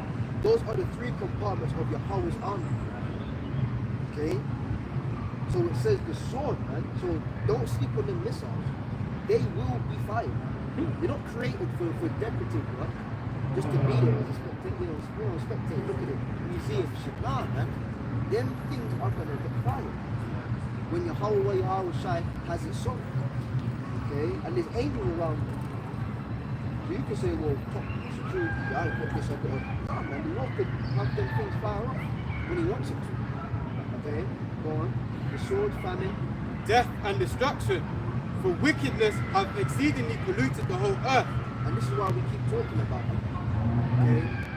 And you GMS guys, you're negative, always talking about death. But dickhead, the Bible talks about death. That's what's going to happen. Yeah, this book is written, Lamentation, Mourning and Woe. We're telling you of the things to come. Eat the whole road. Eat the whole road, man. You can't just forsake certain parts because it's not nice. You got to take the bitter with the sweets, man. Keep going. Speed it up a bit, bro. And their hurtful works fulfilled. Therefore saith the Lord, I will hold my tongue no more as touching their wickedness, which they profanely commit. Neither will I suffer them in those things. To the day of repercussions. Man. That's what's coming. The day of repercussions. You do not get to walk on the Lord's earth and do what you want to do and then just die. And there's no pain. No, there's coming a day when the highest, hold that 2 Corinthians 9 verse 1 and 2. The Lord is going to visit the world which he has made. Man. The day of repercussions. Also known as what? The day of judgment. Man. There's going to come a time of reckoning where everybody will have to pay up. Okay? Read the next verse. 8. Neither will I suffer them in those things in which they wickedly exercise themselves. Behold, To suffer means to allow. Like when Yahweh Shai, that's old English to say permit or allow. When Yahweh Shai went to John the Baptist to be baptized, John didn't want to do it. He said, it's you that should be baptized with me. But Yahweh Shai said, suffer it to be so. Meaning that permit it. This is how it has to go down. Then he allowed all the prophets to baptize him to the river Jordan. So when he said, the Lord is saying, I will no longer allow you to continue with your wickedness. Go on. behold, the innocent and righteous blood crieth unto me. And that's the Israelites. Yeah. The innocent and righteous blood are the Israelites. Those who you killed, they're in the heavens. The Bible tells us. The Bible actually says when a righteous brother dies, they go into the heavens and complain. Many of them, they're complaining. Yeah, so the blood of that brother crieth unto you. What does that mean? His blood in the actual earth was known. We're talking about Abel's spirit went back to the father and he was complaining. Why did you allow my brother to kill me? Why he's wicked? Why did you let that happen? The blood of thy brother. They say that in certain regions here, where the slaves were wrapped, the blood is there was so much bloodshed that when they take samples of the soil, you can actually see human blood in it. You know? So our blood is physically in the earth, but it's the dead spirit that go up to the Heavenly Father and they cry. And when an Israelite dies, they could be bugged out as all hell. But when an Israelite dies, they go back to their right mind. Yeah, right. So let's just say some bugged out nigga, let's say little Nas X, little demon. Let's just say he dies. If he dies, he goes to the heavens and he becomes righteous. And he says, Yahweh shall go back and save them. So it's not just about righteous brothers, it's about Israelite spirits, point blank, period. If an Israelite dies in the truth or not, they go to the Heavenly Father and complain about this one. This is the right frame of mind. Right, he knows what's up. Alright? We've got a short one. Yes, quick. So Revelation 6 and 9 says, and when he opened up the fifth seal, I saw under the altar the souls of them that were slain for the word of Yahweh. This scripture specifically speaking about people that died for the cause of the truth. Go on. And for the testimony which they held. And they cried with a loud voice, saying, how long, O Lord, holy and true, dost thou not judge and avenge our blood of them that dwelt on them on the earth? See? You got even, I'm not going to name names in that, speak outside of my remit, but we're told of the accounts. Pillars in the faith, they were pretty much killed. You had great men of the Lord on this side, they got beaten up and stuff, and that led to their bad health, and then shortly after they died, things of that nature, man. Great pillars in the faith. Without them, none of us would be here. Through the pure chain on down, we pay our respects and give double honors all the way up, man. But that's the scriptures being fulfilled. They're now in the heavens because they died for the sake of the word, right? And they're complaining unto the Lord. So you don't know what. Now, we on the earth, we get emotional. Oh, they're dead, I'm sad, I miss them. But really and truly, they're better than us. They're resting in the heavens, man. They're chilling. And guess what? They're also crying unto the Lord for our case. beating the core. So when the brother dies, man, it's like they're still putting in work, just in the spirit realm. As you said, bro, they're crying for our kids. I was saying, man, who's been crying for 2 days, which on earth was about 2,000 years, but he wants to come back, man. And set things straight. Yeah, get that. Yeah, go. Psalms 84:10. For a day in thy court is better than 1,000. I had rather be a doorkeeper in the house of my power than to dwell in the tent of wickedness. Right, and that's why when people die here, even you check like men in the past, you know, before our age was cut down, men were living in 900 years. Was it confusing up 900 years? The oldest person to live here. You know why nobody reached 1,000 years old? Because the scripture says, the day that you sin, you shall die. And the days of 1,000 years. So nobody could live 1,000 years. You have to die the same day. So nobody ever reached 1,000 years old. You can reach close to it, but not 1,000 years old, because that means you would have passed the day. So you're a sinful person, and now you passed that day. But the Bible says the day you die, the day you sin, you shall die. So that could be 900 years, because a day is 1,000 years, and 1,000 years is like a day. So that's why nobody ever reached 1,000 years old. So we put that out, shout out to Caleb.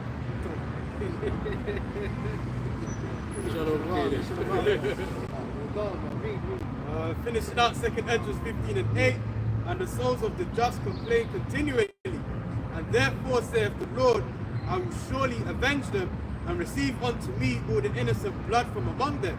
Yeah, because we've been fucked over, man. Right. The scripture says that. Is Israel a servant? Is he a homeborn slave? We have been through it, man. We've been through it as a people. So then it's like, is the Lord actually going to do something for us, man? You see, like, it's sad here, because it's sad but it's beautiful. Because we're going to know what it truly means to live. Like, even what we know is normal, it's not fucking normal, bro. We shouldn't have to experience the things we do and then get up and go to work and live and come out in society like it's normal. We're dealing with a lot of fucking shit, man. Desensitized. For what? That's the point. We've become desensitized to the point where it's happening, but we don't even know it's happening. Like, bro, these people have to pay, bro. Like, they have to pay. And just to add to, the scripture says the whole world lies in wickedness.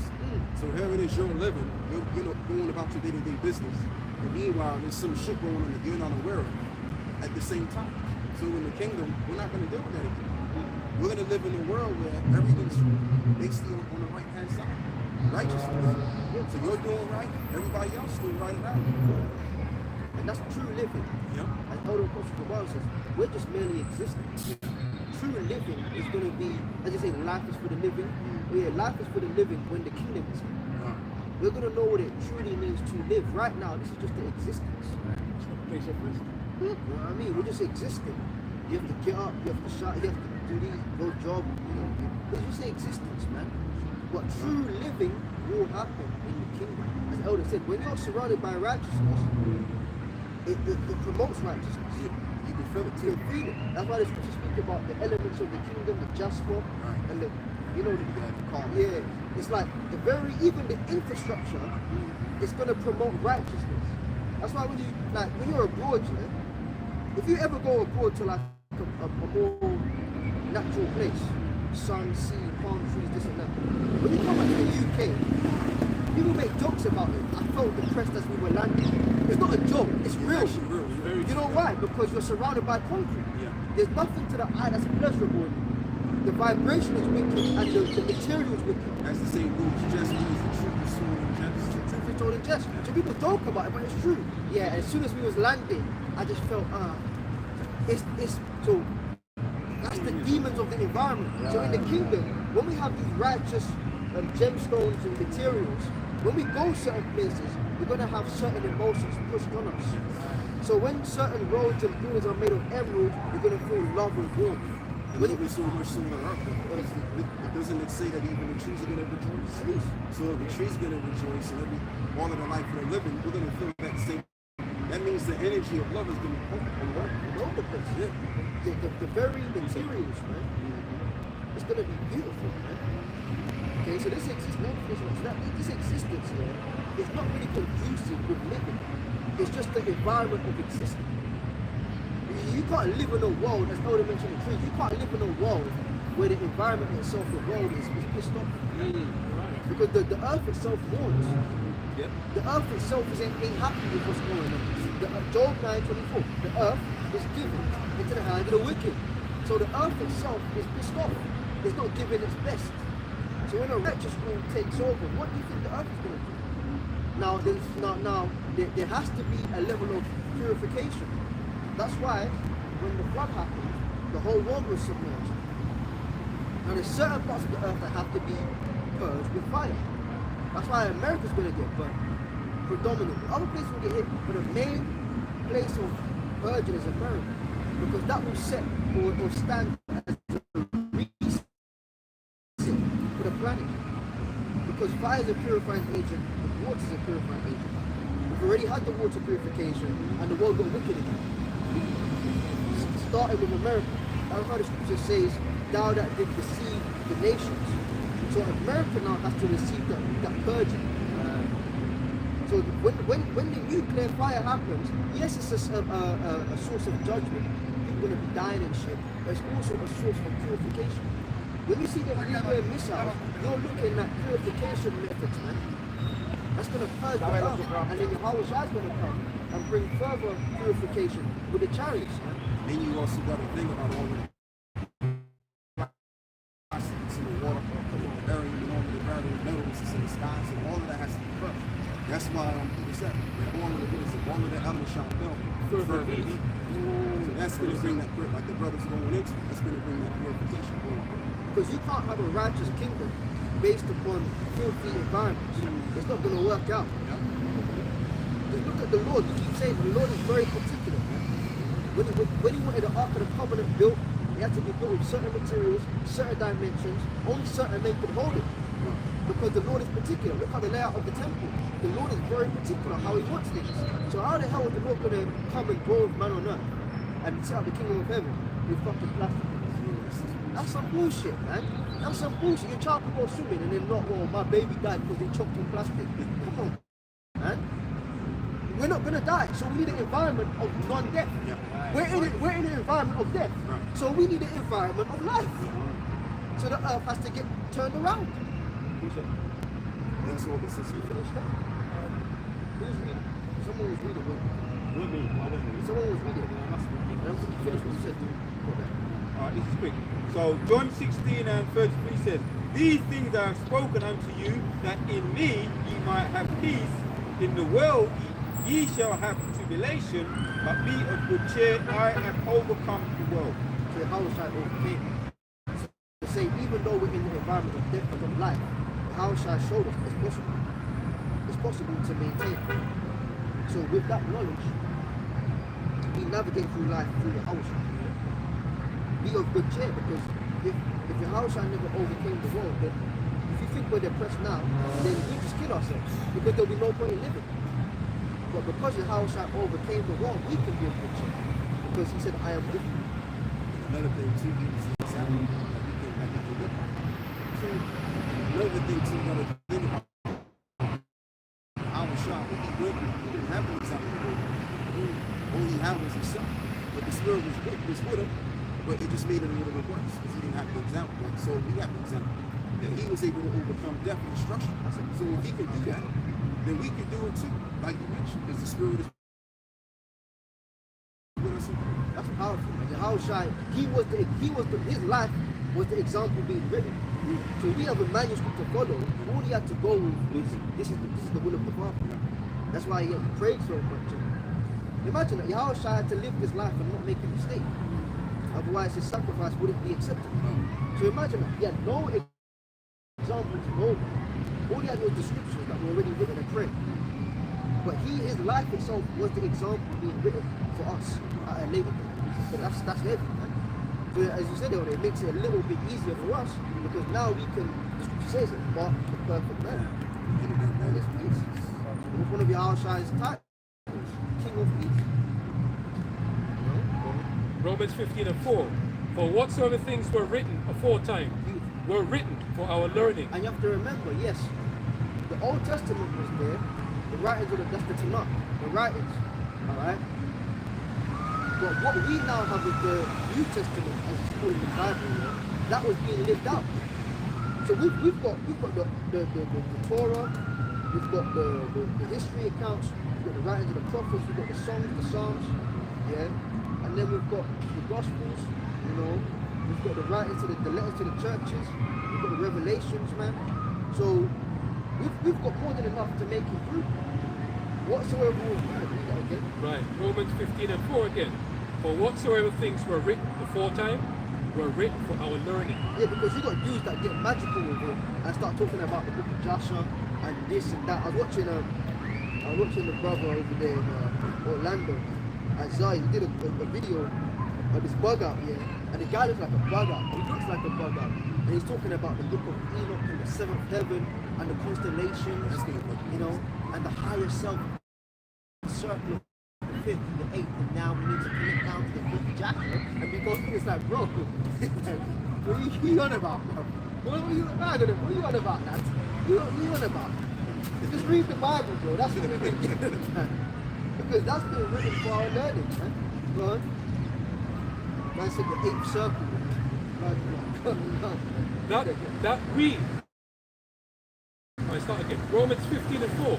For whatsoever things were written aforetime were written for our learning, that we through patience and comfort of the scriptures might have hope. Through patience. I did a video on that. Patience means suffering, man. So through suffering we might have hope. So you can't shun suffering, man. You can't shun hard times. It's a necessary, because you think about necessary evils, yeah? It's a righteous necessary evil that we have to go through. It's not just right, it's not just evil by itself. It's righteous that we experience suffering. It's righteous that we experience that certain levels of evil. Because it's, as they call it, God training. Yeah? In the day that they become like us, they shall know good and evil.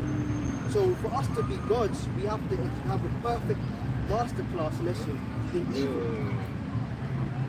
And then when we're programmed to be righteous, we understand both sides.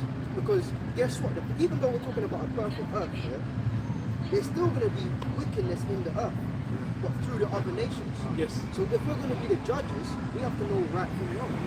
And that's why if you go in Esau's court system, and a lot of wicked people get acquitted, because they just go to school and learn through a textbook. They've never lived that life. They've never actually lived, they've been goody two-shoes, gone to law school, and they become a lawyer or a barrister, but they've never experienced what it is like to be in the hood. They've never experienced struggles. They've never experienced when they say, when a person has nothing to lose, they lose it. They've never experienced, from a worldly perspective, the only way up is violence. They've never lived that life. So when they've lived their sheltered and educated life, they may make certain decisions according to the letter of the law, but they don't know what it is to be in that position. So they're not really a righteous judge. But that's why the scripture says, when Yahweh Shai comes, who is the righteous judge. It's not about being a judge. It's about being a righteous judge. A righteous judge experiences both sides.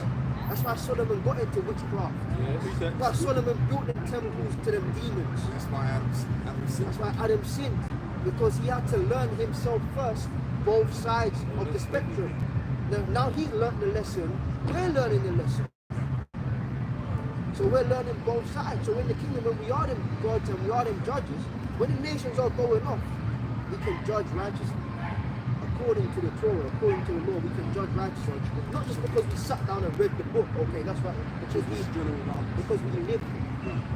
We lived it in previous lifetimes. We know what it's like to sin. We know what it, and it's not, you know, we're proud about it. We know what it's like to be off.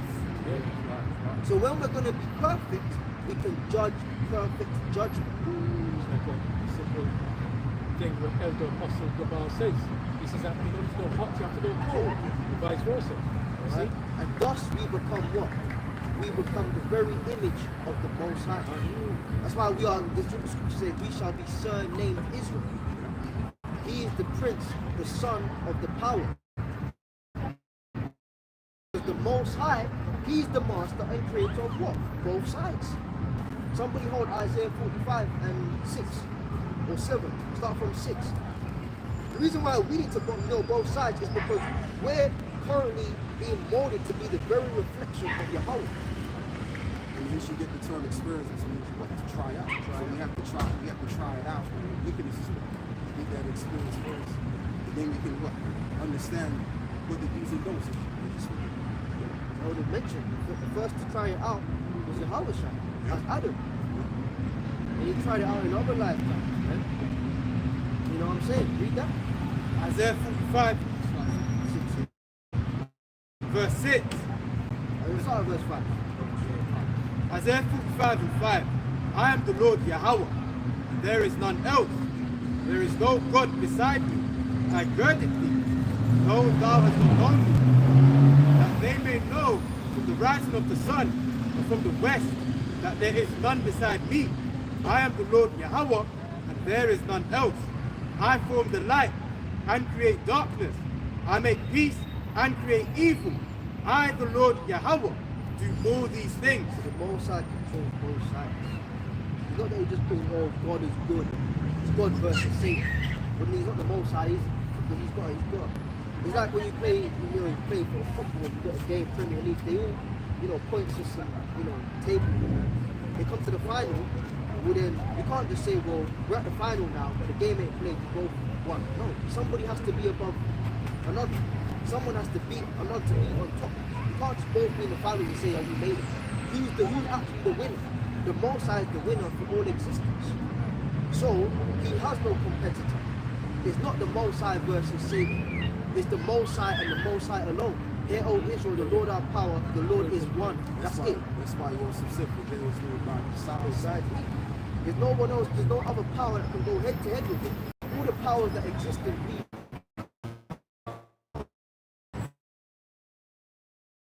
He is the Father of spirits. I'm the Most High. Read it again. I create the light. Isaiah 45 and 7. I form the light and create darkness. I make peace and create evil. So when there's peace upon the earth, Yahweh did it. When there's evil, which means bad times upon the earth, who did it? Yahweh did it. There you go. I, the Lord, Yahweh Bashem Yahushai, do all these things. So we are in training to be the very image of the Most High. That's what it's says. Count joy. It's tough and it's hard, but everything we go through, we're being molded into the very reflection of Yahweh Bashem Yahushai. Going good and evil. This is Hebrews 13 and 40. For here have we no continuing city, but we seek one to come. Yeah, this ain't our world. Well, this is our world, but it's not our kingdom. We're not meant to be here, man. Right? We have no continuing city, but we seek one to come. We seek a world of righteousness. Okay? Read that again. Hebrews 13 and 40. For here have we no continuing city, but we seek one to come. Yeah. The one to come is a world of righteousness,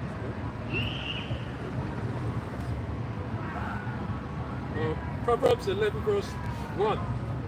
A false balance is an abomination to the Lord, but the just weight is his delight. A false balance is, Proverbs 11 verse 1. A false balance is an abomination to the Lord, but a just weight is his delight. A false balance is an abomination. The Lord don't like things in balance. He's a power of perfect balance. Everything made, it says the Lord has made everything in twos. The up and the down, the hot and the cold, the on and the off. You know, good and evil. Okay? But a just balance is the love, man. There you go. So the Lord is going to bring perfect balance. What do you know? Everything is in balance, man. Even in this wicked world, the Lord wants it to be like this. For this appointed time. This wicked world is exactly how Yahweh wants it. For now. Now let's say, that's why the wicked can't overstep their limit by not even 1 second. Because once your time is complete, the next thing takes over.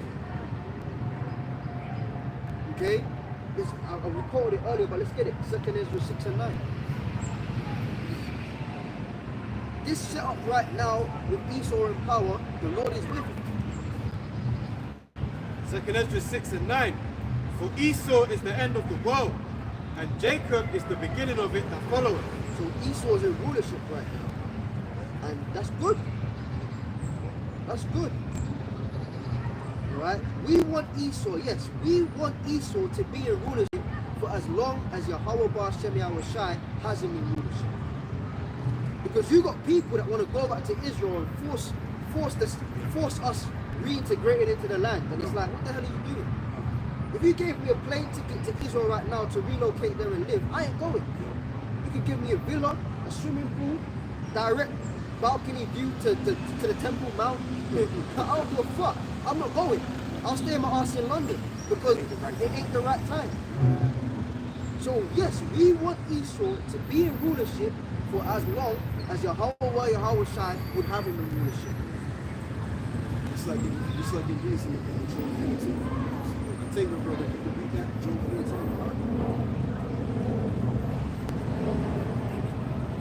If you got a precept, brother, let me finish that.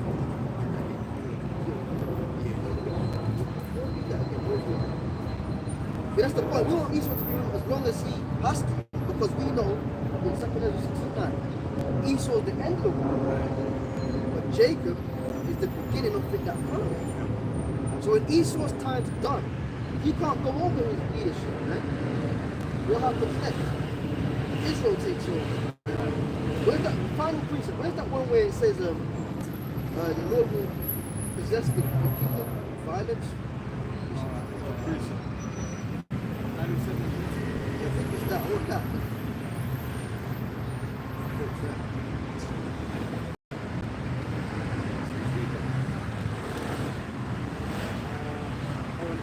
Saints of the Most High shall take the kingdom. Daniel 7 and 18.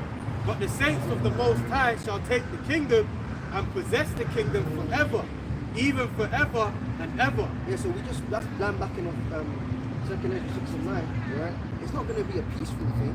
It's going to be, look, your time's over, it's us now. Okay? That's it. Your time's over. Yahweh is not coming back in a peaceful manner. He said, I will not meet as a man.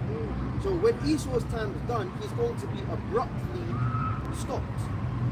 That's the scriptures. Whilst he's about to fill his belly, then shall the Most High rain it upon him. But you don't need to rain something upon someone. Alright? You're throwing it, man. You're putting it down on them heavy. The Lord is going to abruptly, dismantle Esau's setup. And it's going to be sudden. It's really rain, right? Like, you don't know the weather happens, right? Rain just happens suddenly. So it just comes in. You don't expect it. So, hey, both sides, man, he got some good stuff. Right. He got some good stuff, man. What I want to go into, but before I go into that, I'm going to just, build what the brother was saying. We're going to get into that later. Everything is done by balance. And as the brother was saying, right, like we're getting the knowledge of evil, right?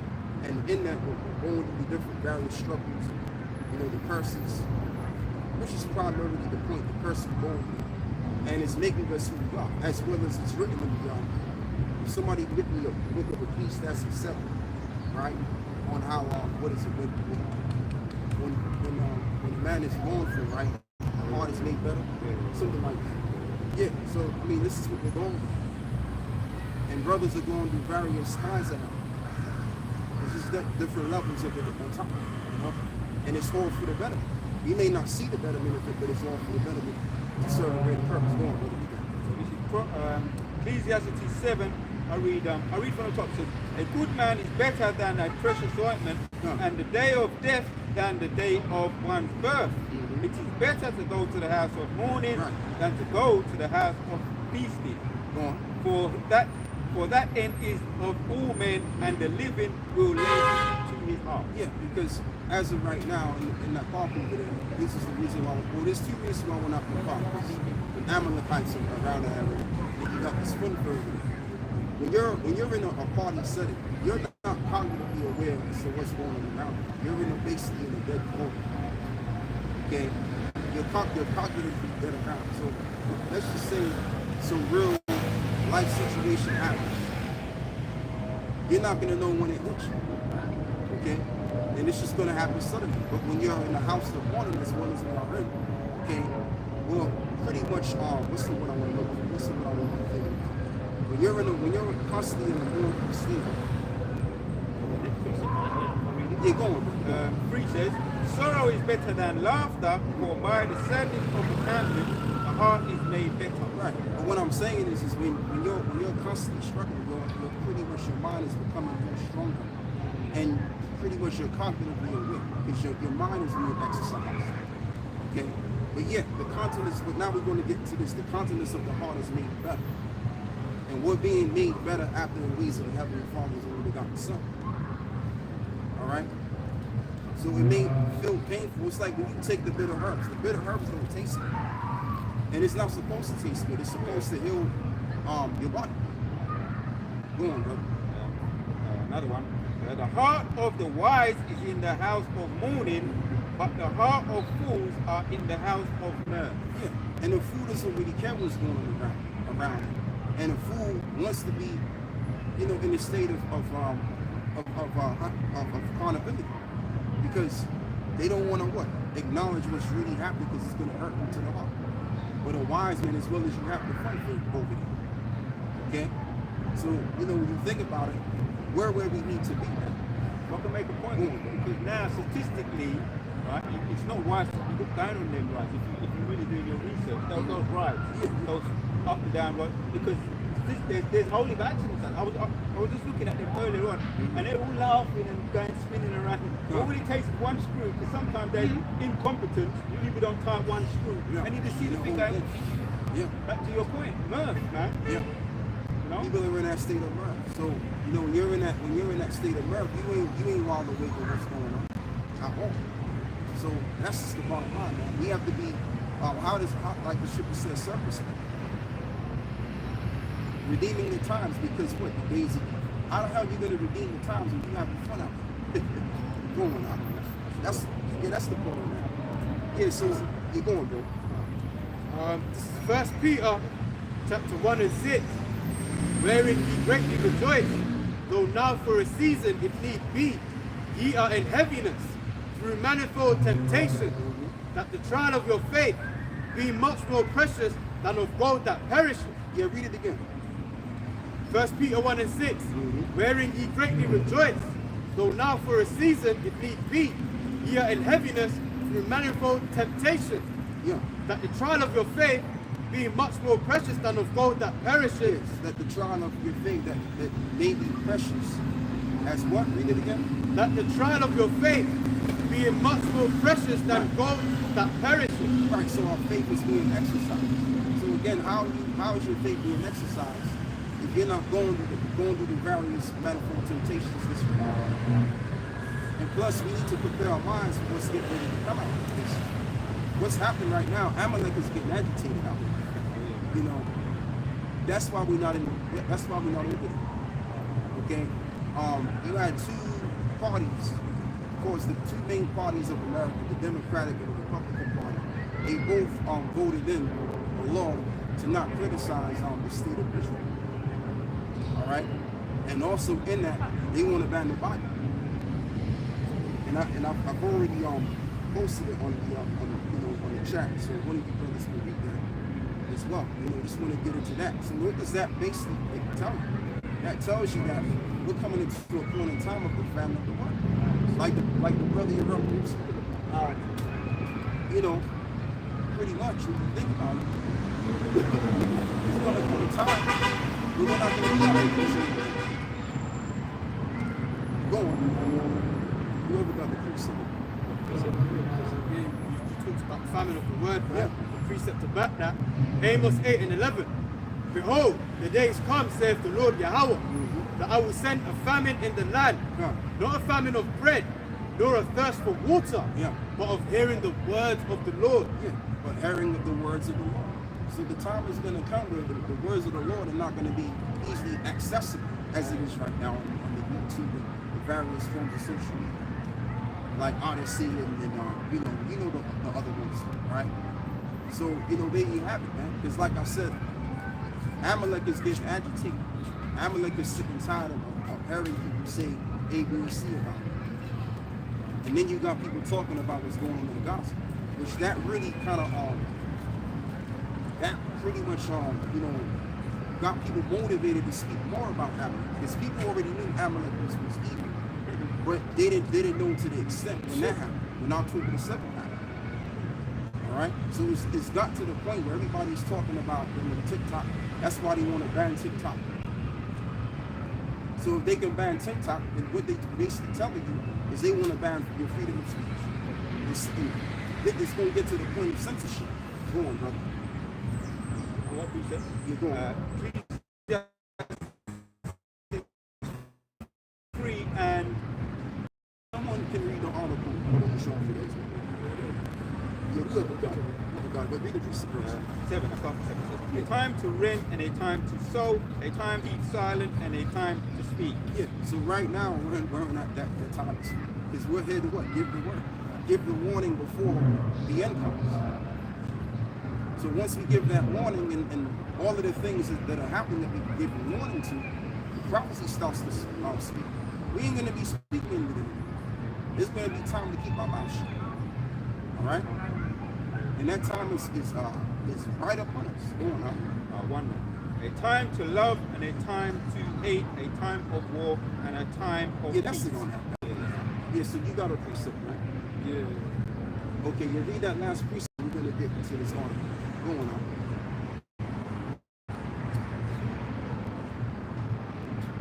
This is 2 Ezra 13 and 23. He that shall endure the peril in that time hath kept himself. They that be fallen into danger are such as have worked and faith towards the Almighty. Yeah, read it again. 2 Ezra 13 and 23. He that shall endure the peril in that time. Yeah, and that time is going to come. We're going to have to endure the time of Jacob's trouble. And we're going to overcome it, because it's written that the righteous will overcome it anyway.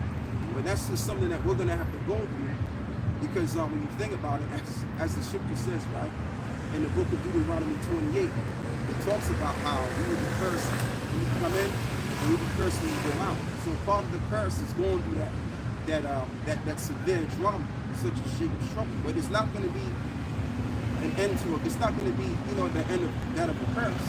It's going to be a blessing, but we have to overcome it. If you get what I'm saying. Go on, now. That's the point, right? There's some more. Just within that business. Okay, yes, so let's get into this article. Right, this is the MAGA conservatives. Yeah, and I found this by watching the video that the elder from Texas was doing. I believe the brother, he's the second in command, the brother Yashawamba, the elder Yashawamba, the Texas camp, he was going into what's going on. Right. The MAGA conservatives voiced outrage at the Congregational Republicans voting to the Antitheism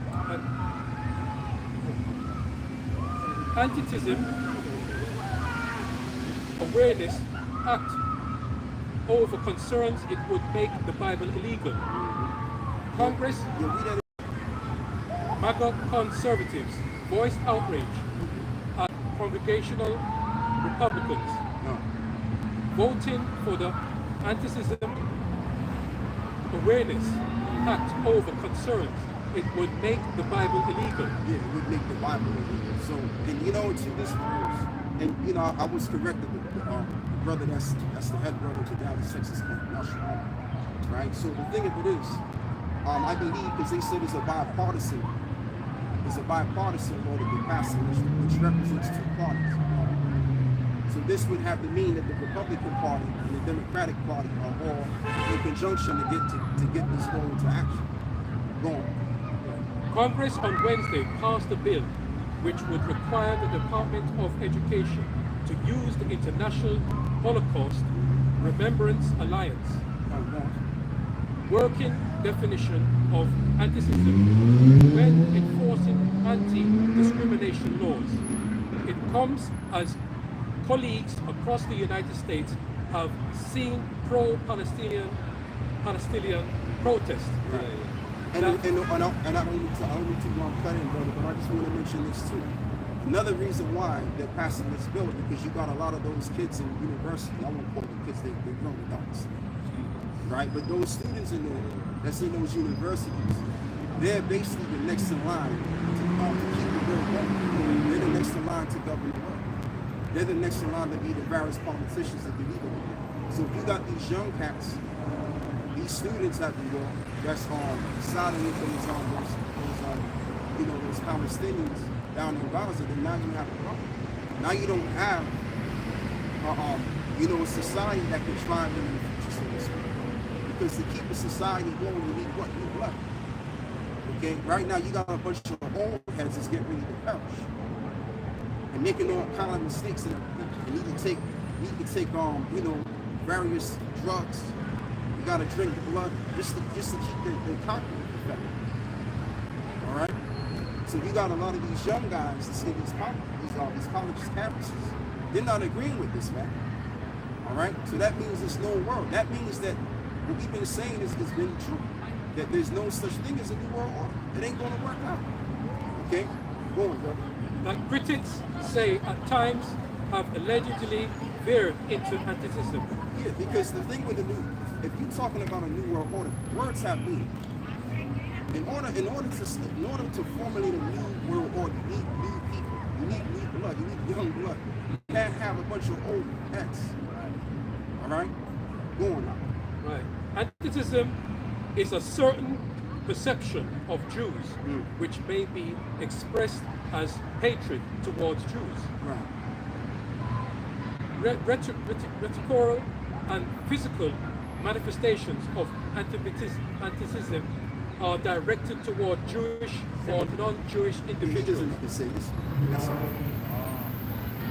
and or their property toward Jewish community, institutions and religious faculties.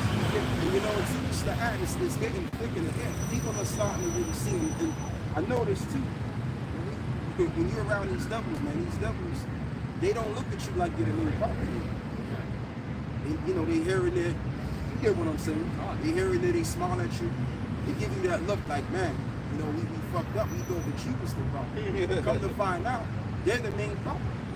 That's what the world is waking up and realizing. And that's why they're passing this bill. And that just goes to show you that this democratic Republican idea of democracy don't exist. Because why would the two parties come together? Because the two parties are read by the same head. It's the same system. Okay? Go on, brother. The definitions reads, the bill drew bipartisan criticism with both Democrats and Republicans voting against its critics. Argue the bill, if signed into law, stifles free speech that is protected by the U.S. Constitution and is overly broad in its definition and antithesis, pointing to the definition according, claiming that the existence of the state of Israel is a racist endeavor. Yeah, man, they can't have that. They can't have that. Like, come on. So the thing of it is, man, they might have to pass that bill. It's in transition right now. They're talking about it. But when you really think about it, it's their world, isn't it? So if you got people all around the planet Earth talking about what they're doing, that's problematic to their business. It's problematic to their agendas that they're gonna set up for, right? So if the world hates them, how can their business flow? How can their agendas? How can people acquiesce according to their agenda if everybody's knowing what they're about? Going on. This is Job 20 and 22. In the fullness of his sufficiency, he shall be in straits. Every hand of the wicked. There it is. Go on. Every hand of the wicked shall come upon him. Right, they should be in straits. In other words, they shall be in a position of difficulty. Right now, it's difficult for them to actually get this thing going, man, in the world system. Because like I said, people are sobbing and crying on TikTok. That's why they need bank. And they don't want to hear the cries of the people, because if they have to hear the cries of what people are saying, that means that they have to make a change in their system. They're not trying to make a change in the system. They're trying to move forward with their ideas that goes back centuries long. All right? That's what's happening. And the way of the truth is really upsetting and got them trembling and shaking in their boots. Go on, brother. But you let him finish that. You got to say, Oh no, that was well. Yeah, I can read it. Verse 23. When he is about to fill his belly, the Most High shall cast the fury of his wrath upon him, and shall rain it upon him while he is eating. right, while he is eating. So when he's about to fill his belly, that last piece of trap that he's going to put down his throat, that's when the Lord is going to upset the sun, baby. You read what you got up. Malachi 1 and 4. Whereas Esau said, we are impoverished, but we will rebuild. We will return and build desolate places. Thus saith the Lord of hosts. They shall build, but I will throw down, shall call them the border of wickedness, and whom the people against whom the Lord hath indignation forever. Yeah, because the thing with these devils, they came and conquered as the Greeks. And after that, they came as the ancient Romans. That fell apart. And now they're back again. And guess what? The Lord is going to destroy them. So they really believe and they want to think. Which, like I said, you have to understand where they're coming from. Because when you think about it, they know that the Most High is against them. And the ways of life in general is against them. I'm not going to get that. They can't correspond in righteousness. So they got to lie and cheat and steal and do everything that which is wrong. Because that's what's given to them. As it is written in the book of Proverbs 16:4, for the Lord of what? Created all things to himself, gave you quickly before the day of evil. Go. Big one. Isaiah 47 and 3 says, thy nakedness shall be uncovered, yea, thy shame shall be seen. That's another good scripture. Their shame shall be seen. So that's what the world is looking at. The world is looking at the real truth of these Amalekites. And that's why they're looking to pass such a bill. So anybody else, any other race can be criticized and talked about. They can't be talked about. That proves that they're the power of the planet Earth, that they don't want the world to know. Okay? Read that again, Baba Bashar. Isaiah 51 and 3 again. Thy nakedness shall be uncovered, yes, yea, thy shame shall be seen. Right. Thy nakedness shall be uncovered. So their skirt is being metaphorical meaning, because when the issue world, women were ashamed to show their bodies because they knew that what it signified. Okay, but what that is figuratively speaking about is that the odious works of wickedness that they've been doing behind closed doors is now coming out and shining for all. All right.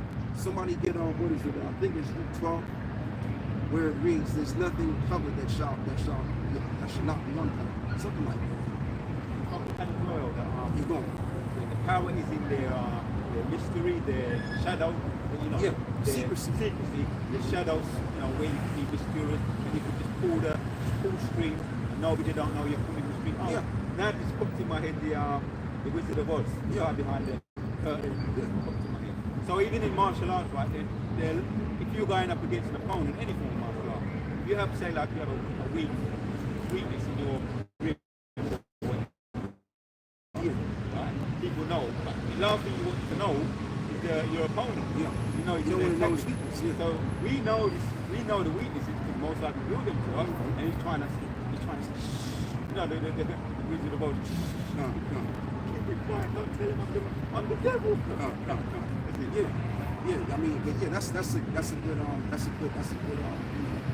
point right there, because it goes right along with who they are. They're basically the puppeteers behind the curtains, pulling the strings. So when you got people talking about them, then that brings awareness. People are bringing awareness to these people, and they don't want people to bring awareness to these individuals, because that means if you're aware of their dirt and you're aware of who they are, they can't do the wickedness that they like to do. All right. So it's bad for business overall. Luke 12. Yeah, Luke 12. Luke 12 and 2. For there is nothing covered that shall not be revealed.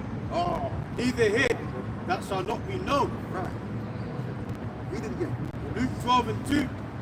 For there is nothing covered that shall not be revealed, neither hid that shall not be known. Yeah, so everything's going to come out. Whenever it's time for the Lord to reveal the truth on something, it's going to be revealed. But whatever the Lord do, if it is done for him, can no man add or take away from it.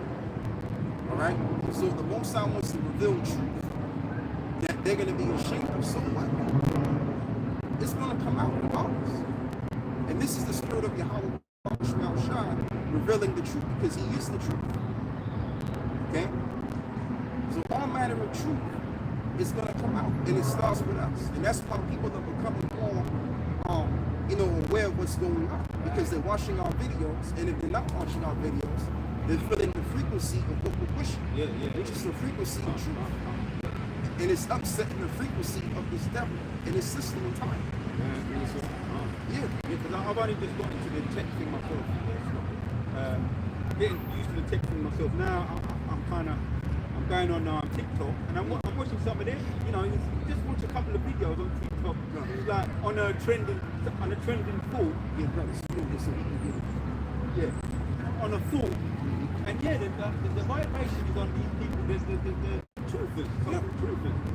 And you can pick up the vibration from go back right back to GMS. The vibration is on the TikTokers. Yeah. And you know, to a lot of people, years ago, you used to think that just being a goddamn fool was had some fools. Now the trend is to be a smart ass. Everybody's a smart ass now all of a sudden. So again, that's also bad for business too.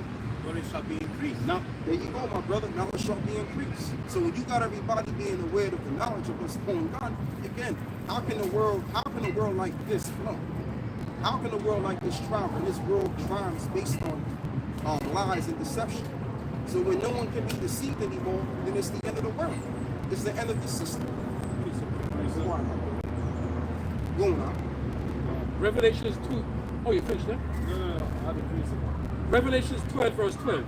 Therefore rejoice ye heavens, and he that dwell in them. Woe to the inhabitants of the earth and of the sea, for the devil is come down unto you, having great wrath, because he knoweth that he have a short time. Yeah.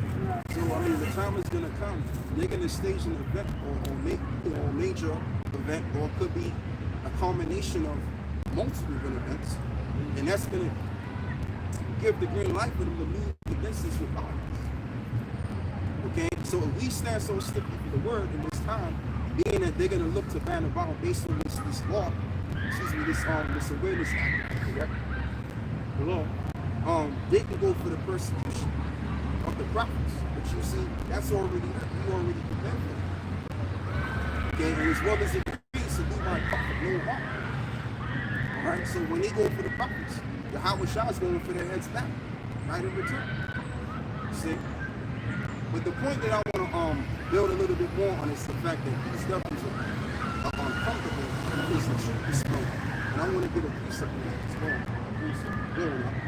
Exodus 17 and 16, for he said, because the Lord Yahweh hath sworn that the Lord will have war with Amalek from generation to generation.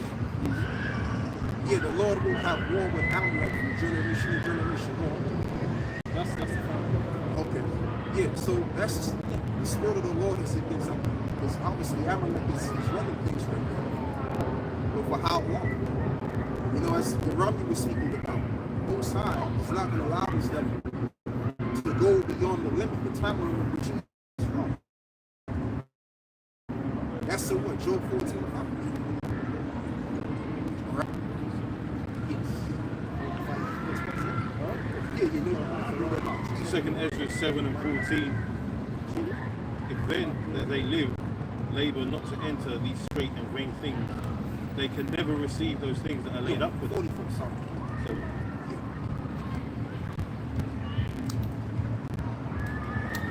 alright, second Ezra 7 and 44, it says, intemperancy is at an end, infidelity is cut off, righteousness is grown, and truth is sprung up. So that's what's going on right now. The truth is spoken. Intemperance and ending, infidelity is cut off. In other words, unfaithfulness is cut off. Because you have the right guys for the job, which is what we're doing, we're increasing in faith. Once upon a time, we was in the world, we had no faith on anything. Now, if we didn't have faith in something, it was towards the wrong God. Whether we was a Christian, whether we was a Jehovah's Witness, or whatever, various branch of Christianity is under. Let me just say it that way. We have faith in these things, but we have faith in the right thing. So faith is sprung up because you have brothers crying towards the Lord, and that the name of the Lord is going on. And again, that's causing a shaking on the planet Earth. All right, going on. Verse 45 says, then shall no man be able to save him that is destroyed, nor to oppress him that hath gotten the victory. Right, nor to oppress him that have gotten the victory. And the time is going to come. We're going to have the victory. And it's nothing that our enemies will be able to do anything about. And they're going to be oppressed. And guess what? They're not going to be able to get out from our oppression. So the transition is already happening right now to get to this point where they're going to be oppressed and we're going to experience the victory. It's a time and a place for everything. Oh, that's the spirit going, bro. All right, Ecclesiastes 3 verse 1. To everything there is a season, and a time to every purpose under the heaven. No. A time to be born, and a time to die, a time to plant, and a time to pluck up that which is planted, Right. a time to kill, and a time to heal. Yeah, so the Lord built this system up, right? By using these Edomites, and it's going to come a time when the Lord is going to destroy this thing. That's the last one here. Okay. And a time to heal, and a time to break down, Okay. and a time to build up. Right, and a time to build up. So a breaking down is going to come. There was a time of building and a time of breaking is going to come. And guess what? People are going to break out of character and lose their fucking minds. Because guess what? Society is going to get to a point where everything's going to collapse. You're going to have an economic collapse. And people's lives are going to be pretty much, jeopardized. People are going to find themselves in the worst state that they can ever think about. So the time of breaking is coming. All right? And these devils, they're gonna do what they gotta do to bring an end to this civilization the way that they're gonna do it. By the behest of Parliament, by the behest of the Shaitan, the spirit of Shaitan, so that they can provide a system again and call it the New World Order system. But then again, how's that gonna work? Because these young bloods that's in these college campuses are pretty much spazzing out against these Amalekites.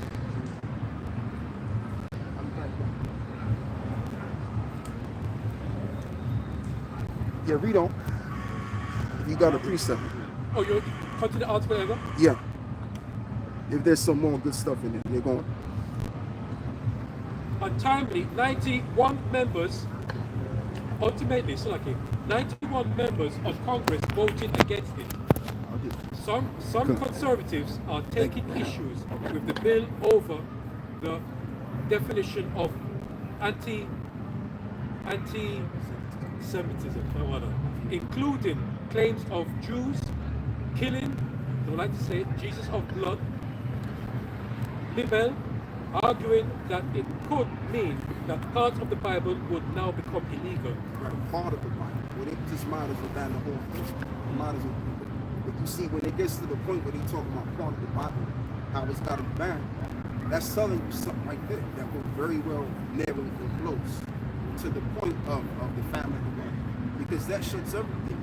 And plus, by the way, as well, when you think about the judicial system that they have, it was all by the Bible. So now all of a sudden they want to get the Bible, out of the way. And the reason why that's the case because now people are becoming more knowledgeable and they're watching our videos and they're putting two and two together. So now the Bible has become a book of combination to them. Okay? Because they see what's going on with social media. That's why they created these social networks. That's why they created the things such as Facebook. The government was behind on it. So your face can be on the books. That's why the elder apostles told us, man. That's why the elder apostles gave us the order. Don't use the Facebook anymore. Leave the Facebook thing alone. That's how they can watch it. Go on. This is Amos 5 and 10. They hate him that rebuketh in the gate, and they abhor him that speaketh uprightly. Yeah, they hate us. But if they had it their own way, they would pursue the killers if they had nothing to do so. Because us speaking the truth, it hurts them. It hurts who they are, and it hurts what they're about, the things they're about to do. So the final solution is that they're gonna seek to persecute us and make us feel bad because of what we say. We don't listen. We're not gonna feel bad about what we say. As it is written, certain men that stood so stiffly for the word, we're gonna stand stiffly for this thing. We ain't got no choice. The only reason why we were sent here on this earth and we're born is to do the will of the Heavenly Father. That's what we're made to do, all right? And we're not gonna be ashamed of what we're made to do, which is the right thing. Go on, bro. Galatians 4. I'm gonna say it's really a point because they always want to say that emotional route. You know, oh brothers, because it's God, not the children. Right. The babies, women, anything that goes wrong, it's always women and children first. But the babies, we need to say God's gonna kill them. Yes. And as elders say, we're not gonna feel, we're gonna be ashamed, but we are not ashamed of the gospel of Yahweh Shai, for it is the power of the Most High. Even if you play the emotional route, we don't give a fuck. Okay? We believe what we believe because thus saith the word of the Lord, Yahweh Hashem Yahweh Shai. That's it. Then also we're gonna attach their little ones to these speakers, so we're not gonna share. Yeah, so you know what I mean, and that's what they're gonna do because these devils, they know how to use psychology. They're specialists in it. But it's everybody, right? They got a level of sense of being emotional, right? But we're not like that, man. We're just straight to the point we come from. And you know what too? As time goes on and on, man, we just get more colder and colder. You think we give a shit about what you recorded? Come on, man. We don't give a fuck about that. Go on, brother. Galatians 4 verse 16. Am I therefore become your enemy because I tell you the truth? Yeah, well, these devils, they're an enemy against the Most High. They're an enemy against Yahweh Shai. So ultimately, yeah, we have become their enemy. But all we're doing is just telling the truth. We're not pulling the swords around. Right. Like some badass individual. He was speaking about the storyline. I think it was earlier this week. He shot I think it was a 14-year-old Jake boy, right? Yes. Yeah, we ain't out there like that guy. But the thing of it is, Look like Eli. yeah, man. Yeah. So yeah, I mean the thing of it is, we ain't out going crazy and hitting people with swords and shit. We just teaching the word. That's all it is. It's just the simple as ABC going on. So like people say this, but they say in the world that you know who's ruling if you can't criticize. Right. So they say things like they'll call it a conspiracy theory that everyone says that they rule everything. And then when you say that, they shut you down. So if they have the power to shut you down, they must be ruling it. Yeah. And they're already exposing themselves. They don't want to expose themselves. People don't know that fact, but by them doing that, it shows. So that's just the thing. Anyway, Appreciate he was reading. if it was a hub. Yeah, but I want him to finish. Yeah. You finish that, because I know it's a whole lot in there, and we're going to get back to the precepts. We're going to continue with this. Right. While the definition in the bill does classify the idea that the Jewish people were involved in killing Jesus as anti-Semitic, it does not make the Bible illegal. Yeah, and another thing too, you see, these people are they're wise in their way, and they read the scriptures, and because people speak on that kind of stuff, right? They'll say, well, yeah, these Amalekites, killed, as they say, Jesus, right? Which really they ain't had nothing to do with that. It was all people that had something to do with that. All right, but what I'm saying is they use that point of view to justify properly how they like about to pass in that bill. Because all they really want us to do is to just shut the fuck up. Especially when it comes to the Bible, just shut up. Because the more you talk, is the more you open up a can of worms about who you are and what you're trying to do. We ain't trying to give people access to the knowledge of what we're all about. Alright? Just like I said before, because if people are aware of what we're all about, then guess what? We can't initiate our plans without them. That's the bottom line. Right? Yeah, so we're gonna get to the precept, future precept. Yes. So this is Amos 1 and 11 says, Yeah. Thus saith the Lord, for 3 transgressions of Edom, and for 4 I will not turn away the punishment. Yeah, the Lord ain't gonna turn away the punishment. The proof is in the pudding, because if the Lord was gonna turn away the punishment, the judges would return from their job. So we're not returning from our job. We're gonna keep telling you about the prophecies. We're gonna keep telling you that Bible prophecy states that you're going into slavery. Bible prophecy states that when the Lord comes back, guess what? He's gonna add a kind of destruction that no one has ever seen before. And it's going to be geared towards you, Esau. But speaking about the Lord coming against Esau, let's put some scriptures in. Isaiah 60. A little bit more. Go on. Yeah. Thereof, because he did pursue his brother with the sword, and did cast off all pity, and his anger did tear perpetually, and he kept his wrath forever. Right. Last one. But I will send a fire upon Teman, which shall devour the palaces of Bozrah. Yeah, and that's what's gonna happen. Yeah. The Lord ain't gonna return that judgment. And also, what I should have said even better is that the Most High is not a power that should repent that he should repent of his works. Okay. So the judgment that's written for Esau to experience, that's what's going to happen. And that's what we're going to tell you until it actually happens. All right, go on, bro. Isaiah 14 and 21. Prepare slaughter for his children for the iniquity of their fathers, that they do not rise, nor possess the land, nor fill the face of the world with cities. Yeah, and you know what too? I'm gonna even go as far as saying this. When you think about the transatlantic slave trade, which they're gonna pretty much put a ban on that. They're gonna make that illegal now, right? Because you already know who was involved in that. That was happening, and I want to talk about a couple things on that. If you look at those pictures, right, where you got those crackers lifting Jake up, right, by them, hanging them up like a piece of chicken on those ships. If you look at the nose of those people, you know what I found out? They were all the Amalekites. Because what they actually did, right, they lied to us to make us think to believe that every single white person was involved. That wasn't the case. The main culprits of the slave trade was them being involved. Okay? Because if that was the case, where's their money? Where's their cut? Go on. Actually, they show that.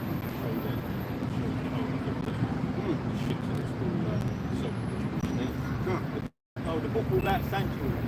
There's a book called Without Sanctuary, right? They show you in detail the tarred and feathers, the lynching, the castrated, the women. They did it to women as well under the bridge and all of that. Yeah. It goes into detail into that, you know. Yeah. Which I did do a little video on it with the mention of the book. This out very long, you know. So they know. Yeah. So, brother, what was you saying, man? Because you had some more to say. Yeah, but like I said, Esau's got to have it writing everything down and document everything. So all them records of them owning the ships, he even has lists of the owners with the names of the so-called slaves that they're all Amalekites. They're all Amalekites. So they lied to us. Yeah. They lied to all of us to tell us that every single white person was involved. No, it wasn't. Because you got the Irish and the Scots. And like I said, if that's the case, how come they're not wealthy like the rest of us? You got to think about it, man. The wealthy devils that are today were the same devils that was getting mad benefits off of us, man. It's the same guys. The same guys that were at the top of the 1700s are the same niggas that are top now. Just to put it out, in case you didn't know. Isaiah 10 verse 1. And then what they also did too, they blamed these regular Edomites to, like I said, they blamed them to have them believe that they also played a part in it, but they actually did it. When you go into the history.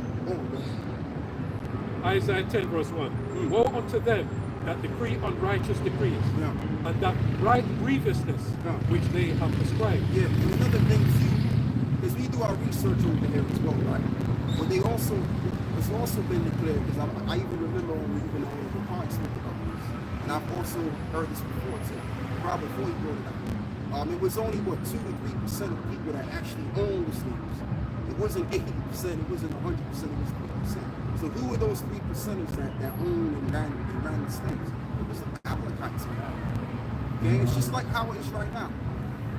People that are billionaires in the Western Hemisphere that run these multi-billion-pound companies, these multinational companies, who are they? They're all Amalekites. So it all goes back to them, and this is the reason why they want to ban this notion of you talking about them. Because the more people talk about them, it's the more shit comes out. It's not normal to try and have the whole world stop talking about it. And if we don't want to talk about it, it's because we're doing something wrong. Absolutely. Go on now. So Isaiah 47 and 10, for thou hast trusted in thy wickedness, thou hast said, None seeth me, thy wisdom and thy knowledge hath perverted thee. Yeah.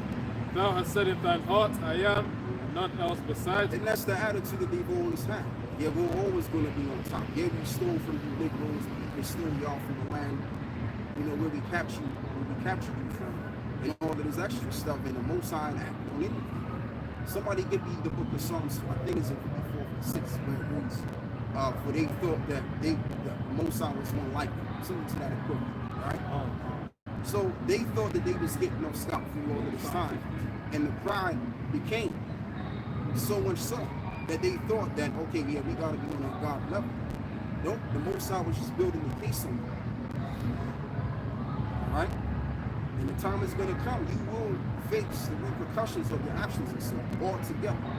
Past, present, and what you're gonna do in the future. Whoever got a precept, yes. Psalms chapter 50 and 21. These things hast thou done, and I kept silent. Go. Thou thoughtest that I was altogether such as one as thyself. Right, they thought altogether that the Most High was with them. Go on. But I will reprove thee, and set them in order before thine eyes. And I will reprove thee and set them in order before thine eyes. Doesn't the scripture also say in the Psalms that how David said, he said, the Most High prepared a table among his enemies, something like that, right? So that's the Lord reproving us before the eyes of the enemy. So if we're being reproved, which is figuratively meaning that we're getting put in our rightful position, and we're pretty much being put to be made right in His way. That's what I should have said. Then that means that Esau is going to receive the judgment. That means that Esau is going to basically have to face the consequences of his action later on. Because if we're stuck in our stupor and the Lord didn't bring us back up, as according to as it is written, then that means that the enemy will continue to prosper and try. That's not the case. Go on, brother. Revelations 18 and 7. How much she have glorified herself and lived deliciously. Yes, they have. Go on. So much torment and sorrow give her. Now, am I saying that these average Edomites didn't benefit off? Yes, they did benefit off. I just want to jump back on that a little bit. But I'm just saying the main culprits, those that ruined it, that's all I'm saying. They were the main culprits, while all of the rest of these Edomites didn't get their cut. Go on, brother. Obadiah 1 and from 10 says, For thy violence against thy brother Jacob, shame shall cover thee, and thou shalt be cut off forever. Yeah. In the day that thou stoodest on the other side, in the day that the strangers carried away captive his forces, and the foreigners entered unto his gates, and cast lots upon Jerusalem, even thou west as one of them. Yeah. So the shame has come upon you. The dirt that they've done unto our people is become a shameful thing, and that's why usually nowadays they don't really talk too heavy about the transatlantic slave trade. Yeah, because it's a shameful history. It's not a good thing. Okay. In the curriculum, they've actually wiped it out. So back in school, they would teach you in history, different parts of history. You learn about Germany. They focus on key things. They'll tell you about the Holocaust. They'll tell you about Germany, the Weimar Republic, and all that stuff. And then they would teach you about so-called black history. That's what they called it. And it would be about the slave history. Like they may show you certain parts of the new roots, things of that nature. But now, they wipe that out of history, out of the history lesson. So out of the curriculum, they wiped out talking about the transatlantic slave trade. And the reason being, it goes back to all the anti-Sem stuff going on. We don't want to promote hate for them. So to not promote hate for them, we're going to wipe out the fact that you people went through this. So now children age 14, 15, 16, from 13 up, or secondary school, they're now getting, well, not getting anything. Not getting anything. They just wiping it out as if it never existed. So they'll grow up their whole lives not knowing. If mommy and daddy don't teach them at home, school won't tell them that your people are slaves.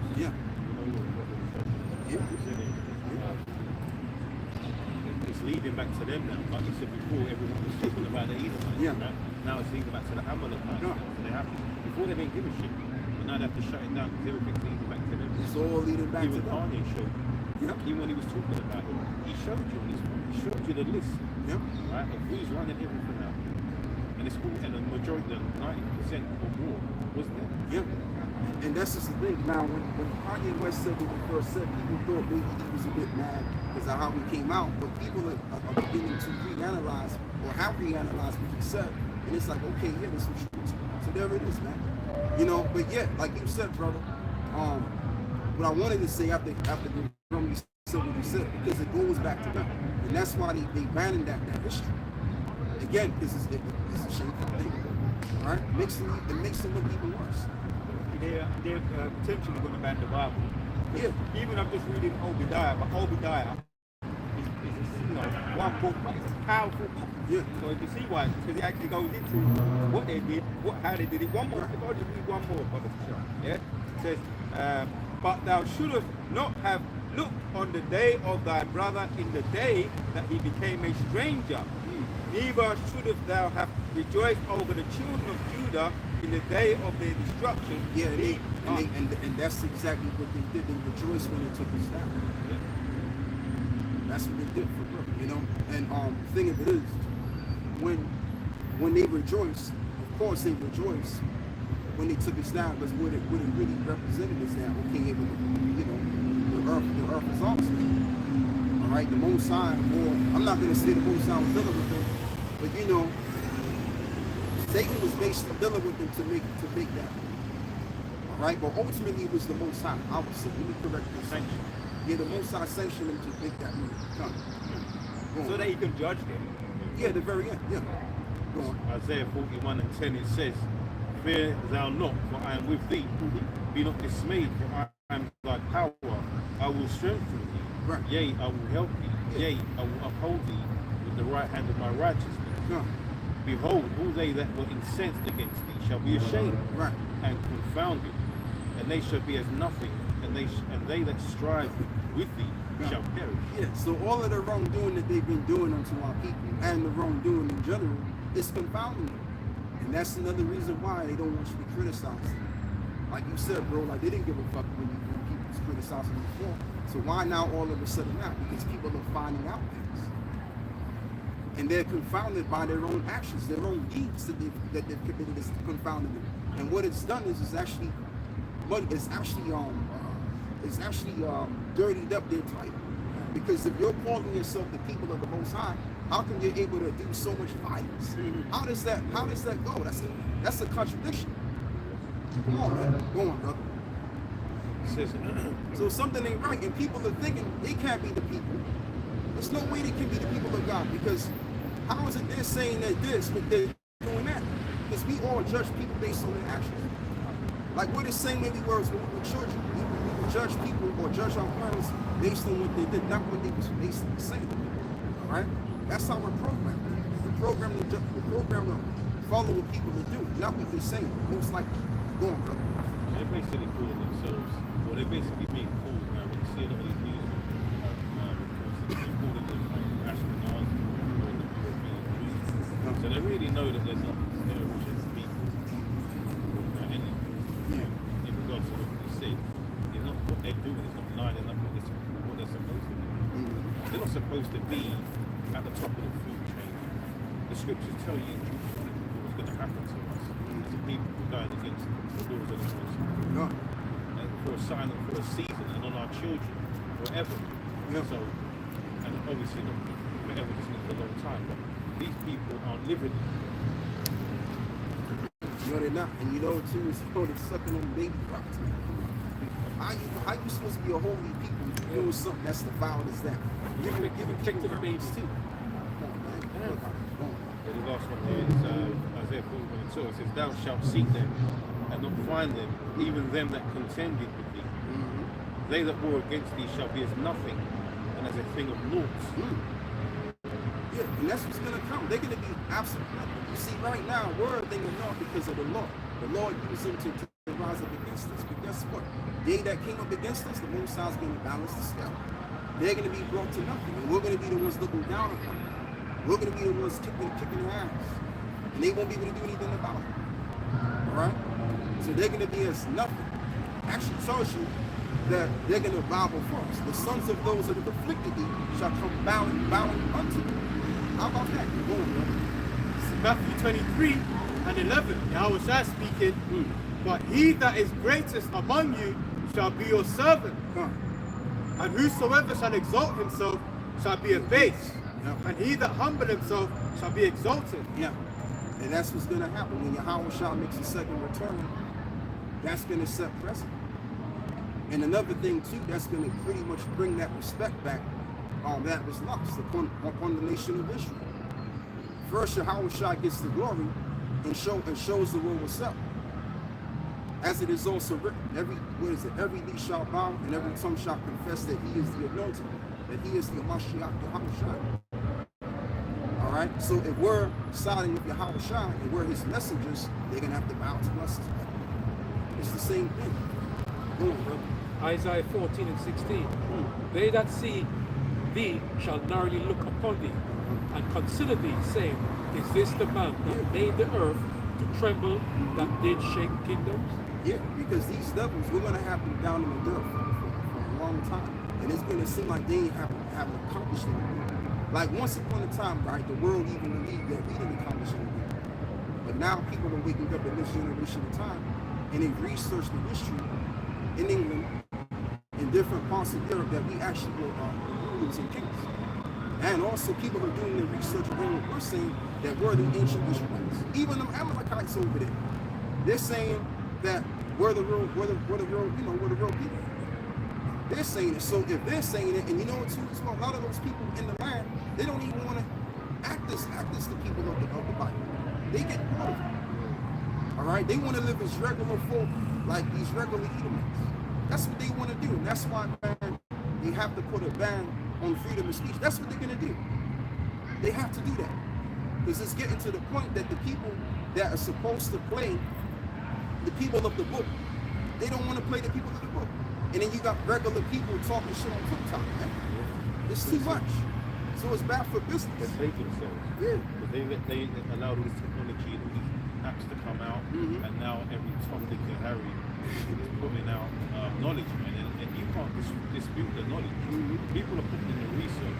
That's like any man can be a scholar. Yeah. You just have to put in the research and diligently search for what you're looking for. Now everyone is putting that knowledge out there. And like you said, exactly. Just talking about the all the ancient knowledge of ruling the British Isles and ruling Europe as well. Yeah. That's all coming.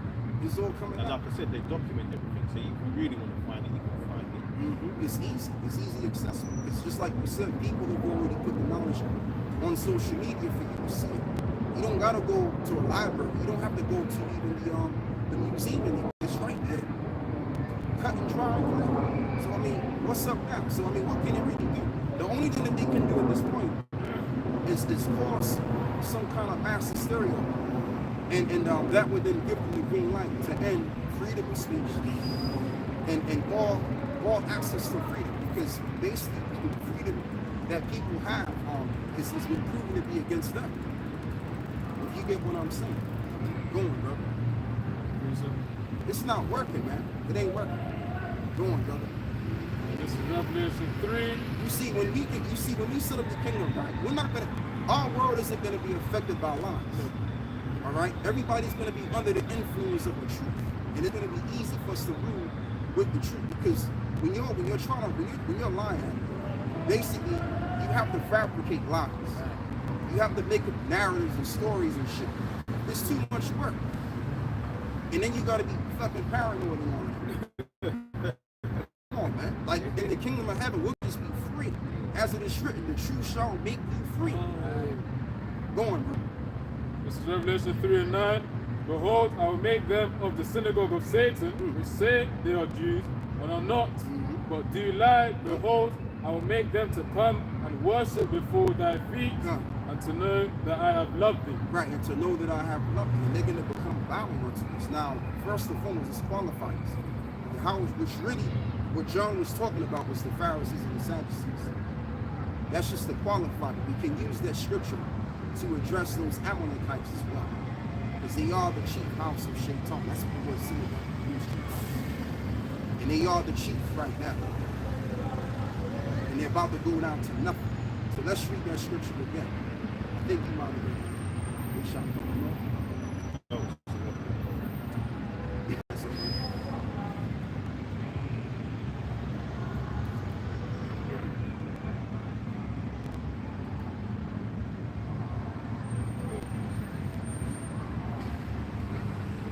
See, while he's looking for that, read what you got. Revelation 3:9 again.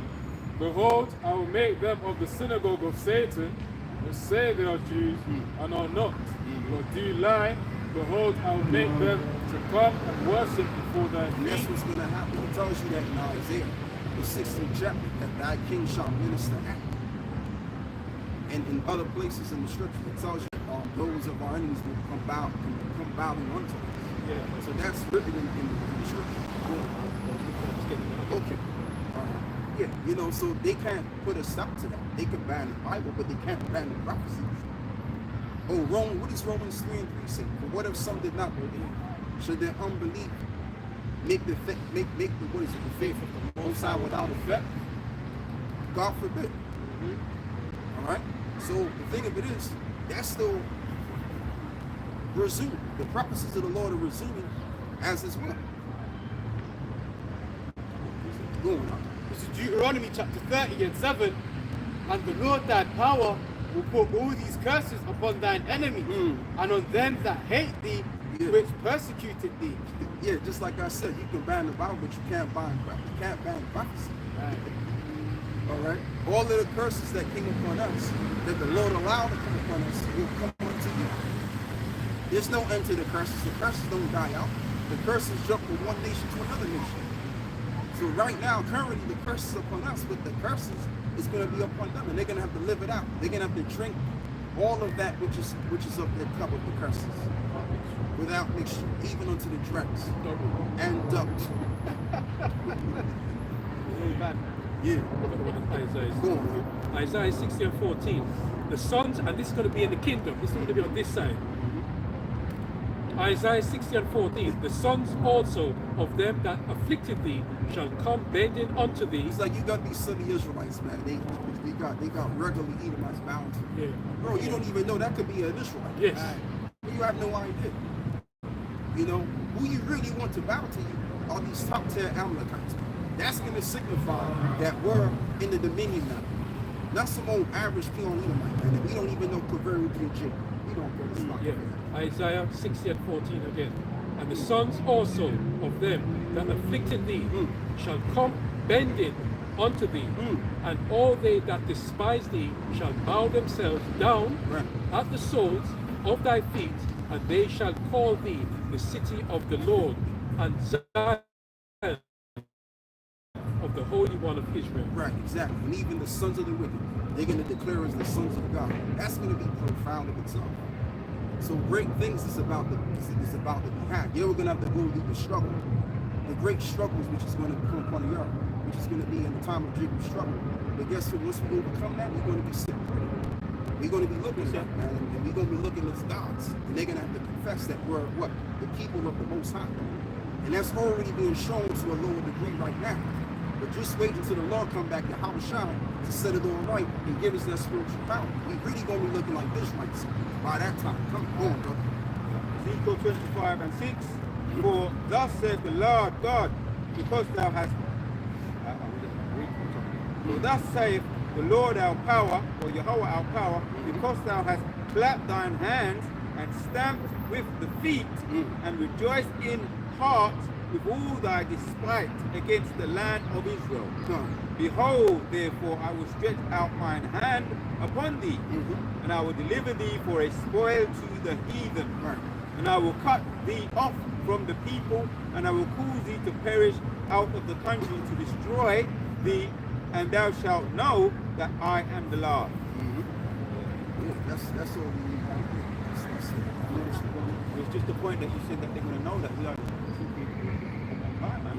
So we're the true people of the Most High. You know what I mean? So that makes the Most High the true God. So sometimes when he punishes, sometimes the Jehovah Hashem will still punish.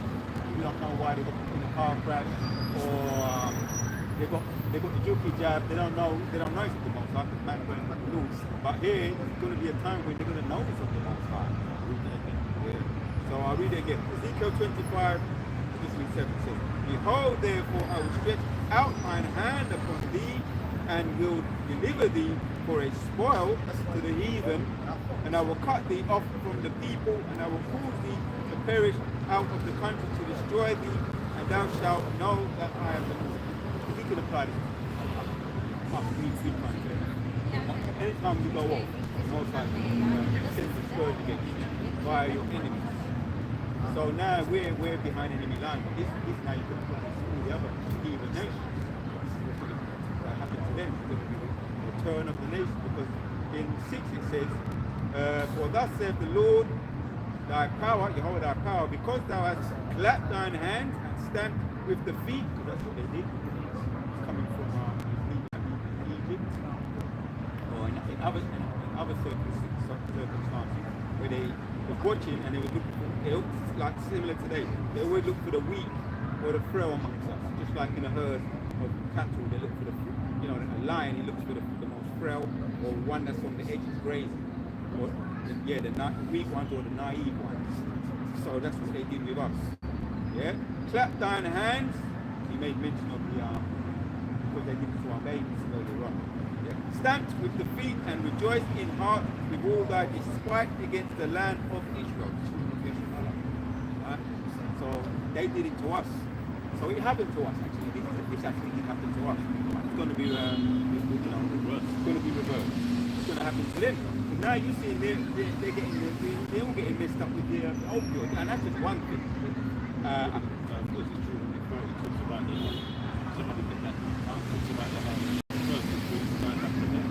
Yeah, you read it earlier. He's pulled it again. You read it. 13:7. All right, yeah. Oh, let's get it again. 37. Yeah. Go ahead. Yeah, he's there. Yeah, but Deuteronomy 30:7, and the Lord Yahweh thy power will put all these curses upon thine enemies, and on them that hate thee is persecuted thee. That's what they're afraid of. They're afraid of the roles being reversed. That's why they're trying to hide their history. Us, they keep talking about us like we've just been slaves, that we've never ruled anywhere. And the fact of the matter is that we're above them. They can manage to keep their position and keep us down. I remember watching an old video, and it was might have been Donahue, some American talk show. how they done you? Yeah, and he was talking to Farrakhan. They was talking, and you might women jumping up and talking about how, they hear from the nation of Islam, which we're not affiliated with by any stretch, because they hear violence from them, and they're scared that what they give to us is going to happen to them, and it is going to happen to them in the kingdom. Ultimately, they fear being at the bottom of the mountain, because they've been ruling for so long that they can't imagine being other than at the top. So. Done you show back in like 80s. And he had Farrakhan on there, he had Khalid Muhammad on there, and it's all about stirring up emotions, bring views to his platform. So they say that as well, but also it's just the truth come out of the Lord. But I remember because that's how I first got introduced to the truth. via Khalid Muhammad because the documentary. Because when he was going up, and he was like, he didn't say this, but let me test it. The Louis Theroux show, he goes over. Yeah, that guy with glasses. Louis That's Theroux, good, yeah. and he does interviews, controversial interviews. But he from England, he said, I'm going to travel to America and I'm going to view these radical black people. And America's always been known for being racist, about racism and all that, stand up to me and racistly aware. So when he went to One West, and he went and he met what's that guy, what's his name, one of the best teachers, the elder apostle of our talks about him. And, there's another one. There's another one, but he was in the school, and he went to the school. I think cooking one was school, and I met the preacher, and he said, "Do you know that the prophets were black and all that?" He said, in your own country, and he brought out a real famous book. But quite a long story short, that's how I got to the first introduction to so-called black Israelites. And I thought they were weirdos, to be honest. When I first saw them, because they were doing that, yo, machine and all that, and that's the first time I thought, what's this weirdo business? Bearing in mind I was a Jehovah's Witness. But Louis Theroux and Khalid Muhammad, that man, they was radical people. He wasn't, Khalid Muhammad was a Muslim, and Louis Farrakhan are known as Muslims. So I was watching Muslims for a couple of years in between Jehovah's Witness, that transition that I was making, and then eventually I came to the truth. But I would say, because of Khalid Muhammad and the Louis Theroux show, that was my first introduction to the truth. It's because they mix it in. They mix in parts of what we do as the truth. Yeah. With the Nation of Islam, for instance, which is a completely separate thing from the actual what you would know is generally known as Islam. Khalid Muhammad was kicked out of the Muslims because he was too radical, and he became a black man too much. And but he used to visit the slum. He used to visit. Just to say one thing, he used to visit the school and sit in the back of the school, tell the part of the story, and take notes. So that's probably what I would say. That's how he gets to understand certain truths from the Bible. So he did on the Louis Theroux show, not the Louis Theroux show, the Donald show. He did have a book. He did have a lot of notes.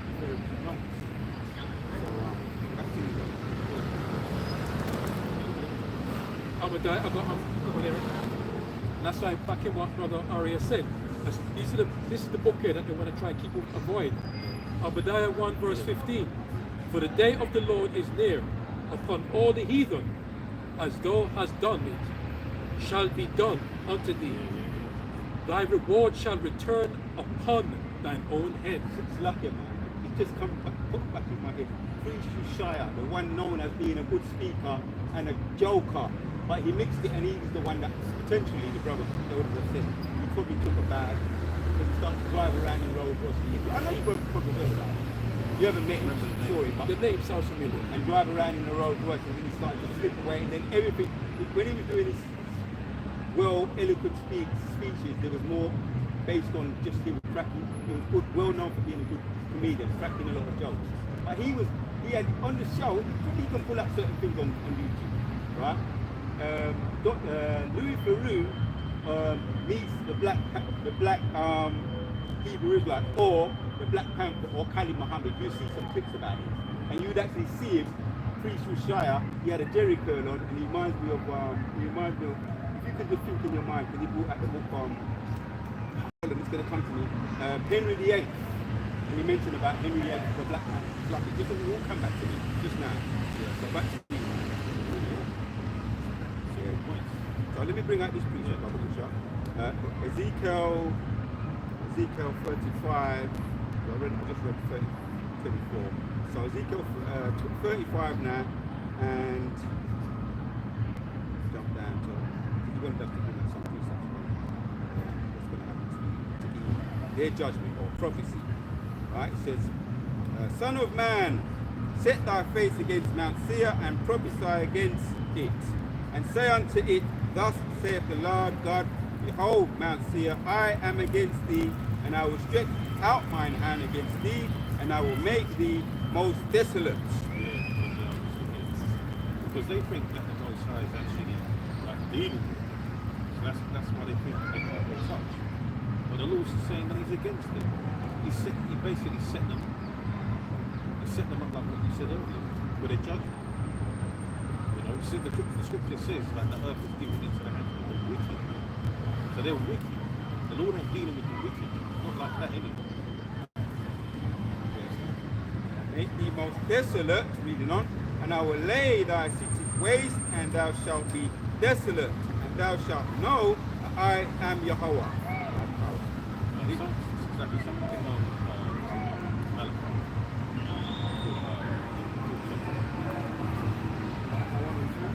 Yes, exactly. This is Malachi 1 and 4. Whereas Edom saith, we are impoverished, but we will return and build the desolate places. Thus saith the Lord of hosts, they shall build, but I will throw down, and they shall call them the border of wickedness, and the people against whom the Lord hath indignation forever. Yeah, so we're in like the Neo-Roman Empire. This is the second wave of their rulership. Right? They've rebuilt. They've come back. Everything you see around what they've built, they're destroyed. We can't come into the kingdom with the bullshit that they built up around us. Everything that they built up is a detriment to this earth. And we walk around in concrete, covering up the earth. You know, there's vibrations to the soil and the minerals in the earth. Can't get to breathe. You know, you've messed up the sky, so you know all the pollution in the ozone and all they like to call the ozone. Your waters tampered with, the fly off. Someone can nothing. So they've matched up everything. We can't go. We can't go into. We can't. Everything that they built has to be wiped away. Yes. Simple as that. This is Isaiah 47 verse 11. Therefore shall evil come upon thee, thou shalt not know from hence it riseth, and mischief shall fall upon thee. Thou shalt not be able to put it off, and desolation shall come upon thee suddenly, which thou shalt not know. Yeah, so all this trying to mask the truth, cover things up, cover your paper over the cracks, cover your tracks, all of that doesn't really come. There's no getting away from it. Doesn't matter what you do, you're going to shut down the system and shut down, bring out the fact that freedom of speech, banning all of that business. It doesn't matter. It's not about what it's a spiritual thing. There's a vibration going on. I mean, there's a vibration going on, and it's destroying you. Now we could be standing in the field with no one around, and the word is still going to work. You know what I'm saying? When there's a let's say when there's a scourge, or you know when you get those locusts, they're just a pest of nuisance, man. You can't get the swipe, they just keep coming back and attacking your growth, your vegetables and all of that. This is what how the word is to them. We're like the locusts. Yeah, we're like that's what the truth is like to them. So even if you, let me just, I'm not going to say where we are, but if you walk down a certain road and they see you don't know it, but it's like, Yeah. This is like it's not, that's how they feel about it. Yeah, war. Yeah. I can tell you countless times when I know that that war that we have around us has repelled certain people or avoided them from doing some bullshit. That's what I'm saying. Oh yeah, come, let's skip on to verse 13 and 14. Isaiah 47 verse 13, thou art wearied in the multitude of thy counsels, let the astrologers, the stargazers, the monthly prognosticators stand up and save thee from these things that shall come upon thee. Behold, they shall be as stubble, and the fire shall burn them.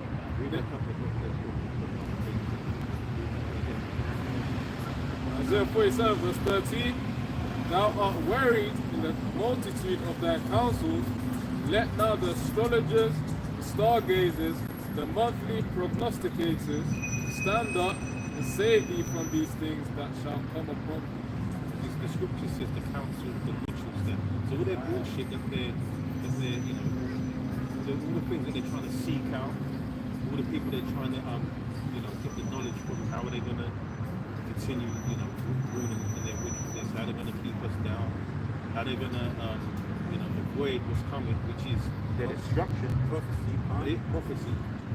You know, there's no way they can look to seek that knowledge and find it, because this is all of the will of Yahweh Shemel. As simple as that. It can't be defeated. It's like we call them those big waves, those big mountains, tsunami waves, right? And all the prophets, all we got to do is just ride the wave, and go all them Amalekites, like, and it's getting bigger and bigger, and it's like, imagine, There's a lot of tornadoes and they're happening, running. you know. Yeah. To say, like, to add to it, because most of us control it, see, but like, in a way of metaphor, the tsunami wave is building and building and building, and Amalek is getting more and more scared, and he's running, and the wave is picking up momentum. And the Israelites are surfing the wave. And catching the water, and it's catching up with them. Yeah, the Israelites, we're on the wave, and we're just doing this, which is all we're doing. We're doing, brother, the video, speaking, we go with the wave, and it carries you. You know, but if you don't go with the wave, you get catch up in that, you know, the judgment of the wicked. So that's what we're learning to do, to stay on the wave, man. You know? So I mean, you look at all their every time if you watch the news station, where they're talking about this whole so-called conflict out there in Palestine, Gaza, every one of these news stations that is affiliated with, you know, the major corporations, they're all singing the same song. Isn't that strange to you? They're all singing the same song. So obviously there's someone behind the scenes controlling, puppeteering, you know, telling them what they can say. They all say the same. So they you know, they invite someone on who's on the opposition, so someone that is a sympathizer of Palestine. And first thing they will ask is it's not Hamas that you're out there dropping bombs on, listen. You're indiscriminately dropping the bombs. But it shows how wicked they are, because they got these people that they're paying to just say that. It's like they have no empathy, no sympathy. As much as we don't, listen, we're not rolling with the Palestinians, as much as, you know that there's some of our people, it's like some of our people that are some of the Palestinians. Our people are empathy. But we have empathy. That's what we rule. These nations are going to love it. They're going to see the difference in the true rulership. Understand? That's about judging. The brothers made a good point about how we're going to be judging, being righteous. Not like for some of us that's been courts. We ain't going to go into detail, but I never forget those kind of being on the receiving end, the unrighteous judges. But we're going to judge in righteousness. And you know they judge us more on righteousness than anybody else. You know that. They set us for an example, especially for hate crime. Yes, he said yes. Proverbs 29 and 2, when the righteous are in authority, the people rejoice. But when the wicked beareth rule, the people mourn. Yeah. It's like, I mean, here's an example. So this boy that got slain with a sword, it shows how they look upon us. Because the son called him the sword lad. They named him Sword Lad, and he had a tiny little column in the front page, and then the main page was about some sports guy and who he was dating. So they didn't even want to give the boy a name. Humanize. Exactly, humanize. And that's what they do to us. They humanize us. And we're more human than they are by a long stretch. Humans have colour. Yeah, that's right. That's a good one. Humans to not have money. I said the humans to have some money.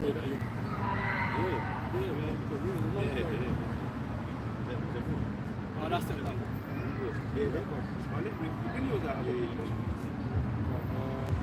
I've got just two quick ones. This is Wisdom of Solomon chapter 6 and 1. Hear therefore, O ye kings, and understand, learn, ye that be judges of the ends of the earth. Give ear, and ye that rule the people, and glory in the multitude of nations.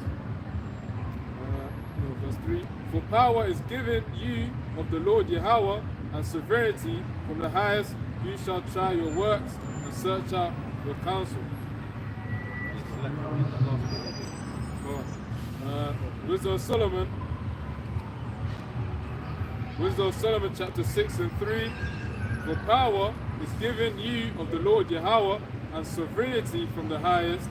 You shall try your works, search out your counsel. Yeah, so like it says, power is given unto these people for the Lord. And all they're doing is showing him what they're about. He already knows what they're about.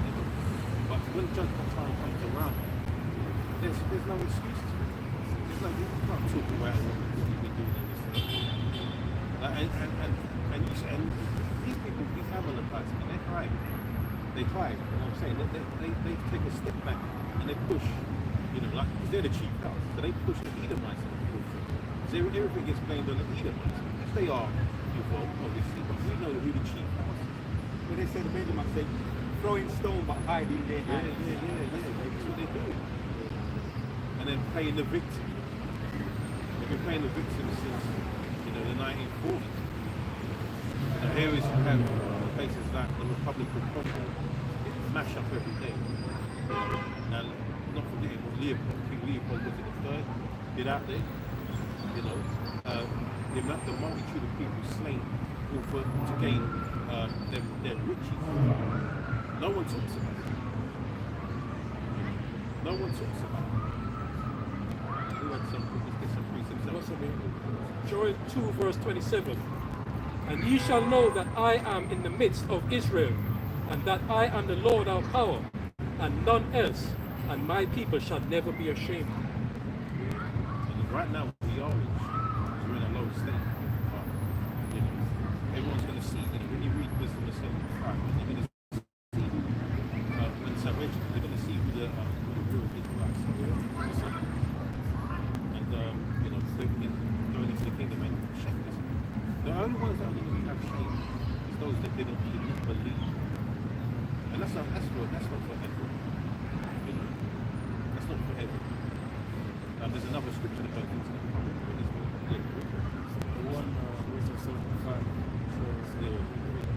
Wisdom of Solomon 5 verse 1. Then shall the righteous man stand in great boldness before the face of such as afflicted him. Yeah, so the righteous man. Because there's only one righteous, and that's the Israelites. No other nation is actually righteous. The only difference is that obviously we're not. So we're trying to, you know, through the power of our we're trying to be righteous. We're trying to bring back righteousness in the kingdom. It will be pure and utter righteousness, the right judgment, correct judgment, fair judgment. Because these other nations, we're the only ones that aren't going to be going on. We're the only ones that aren't going to be going on. But once they understand, I always say this, that the scriptures are about life. They're not people that stop in school and turn their nose at the scriptures and the laws. Those laws bring about a right way of living, you know, in every way you can possibly imagine. So why wouldn't you want that? But this world has taught you that you need to be able to do what you want to do and do whatever you want to do without consequence. And that's not how it works.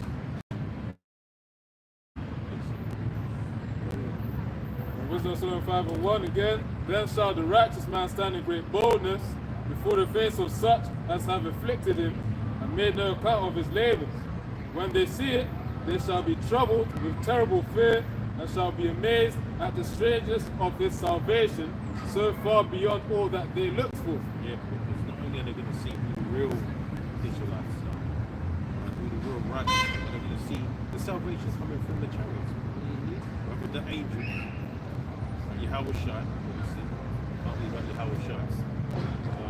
So they're going to see that, and they're going to be troubled. Why? Because they're going to see the people that they've afflicted, right, throughout all the ages, are the people, are the sons of the Most High. Why wouldn't you be scared? Anymore? Yeah, up to verse 5. So verse 3. And they repenting and groaning for anguish of spirit shall say within themselves, this was he who we had sometimes in derision and a proverb of reproach. We fools accounted his life madness, and his end be without honor.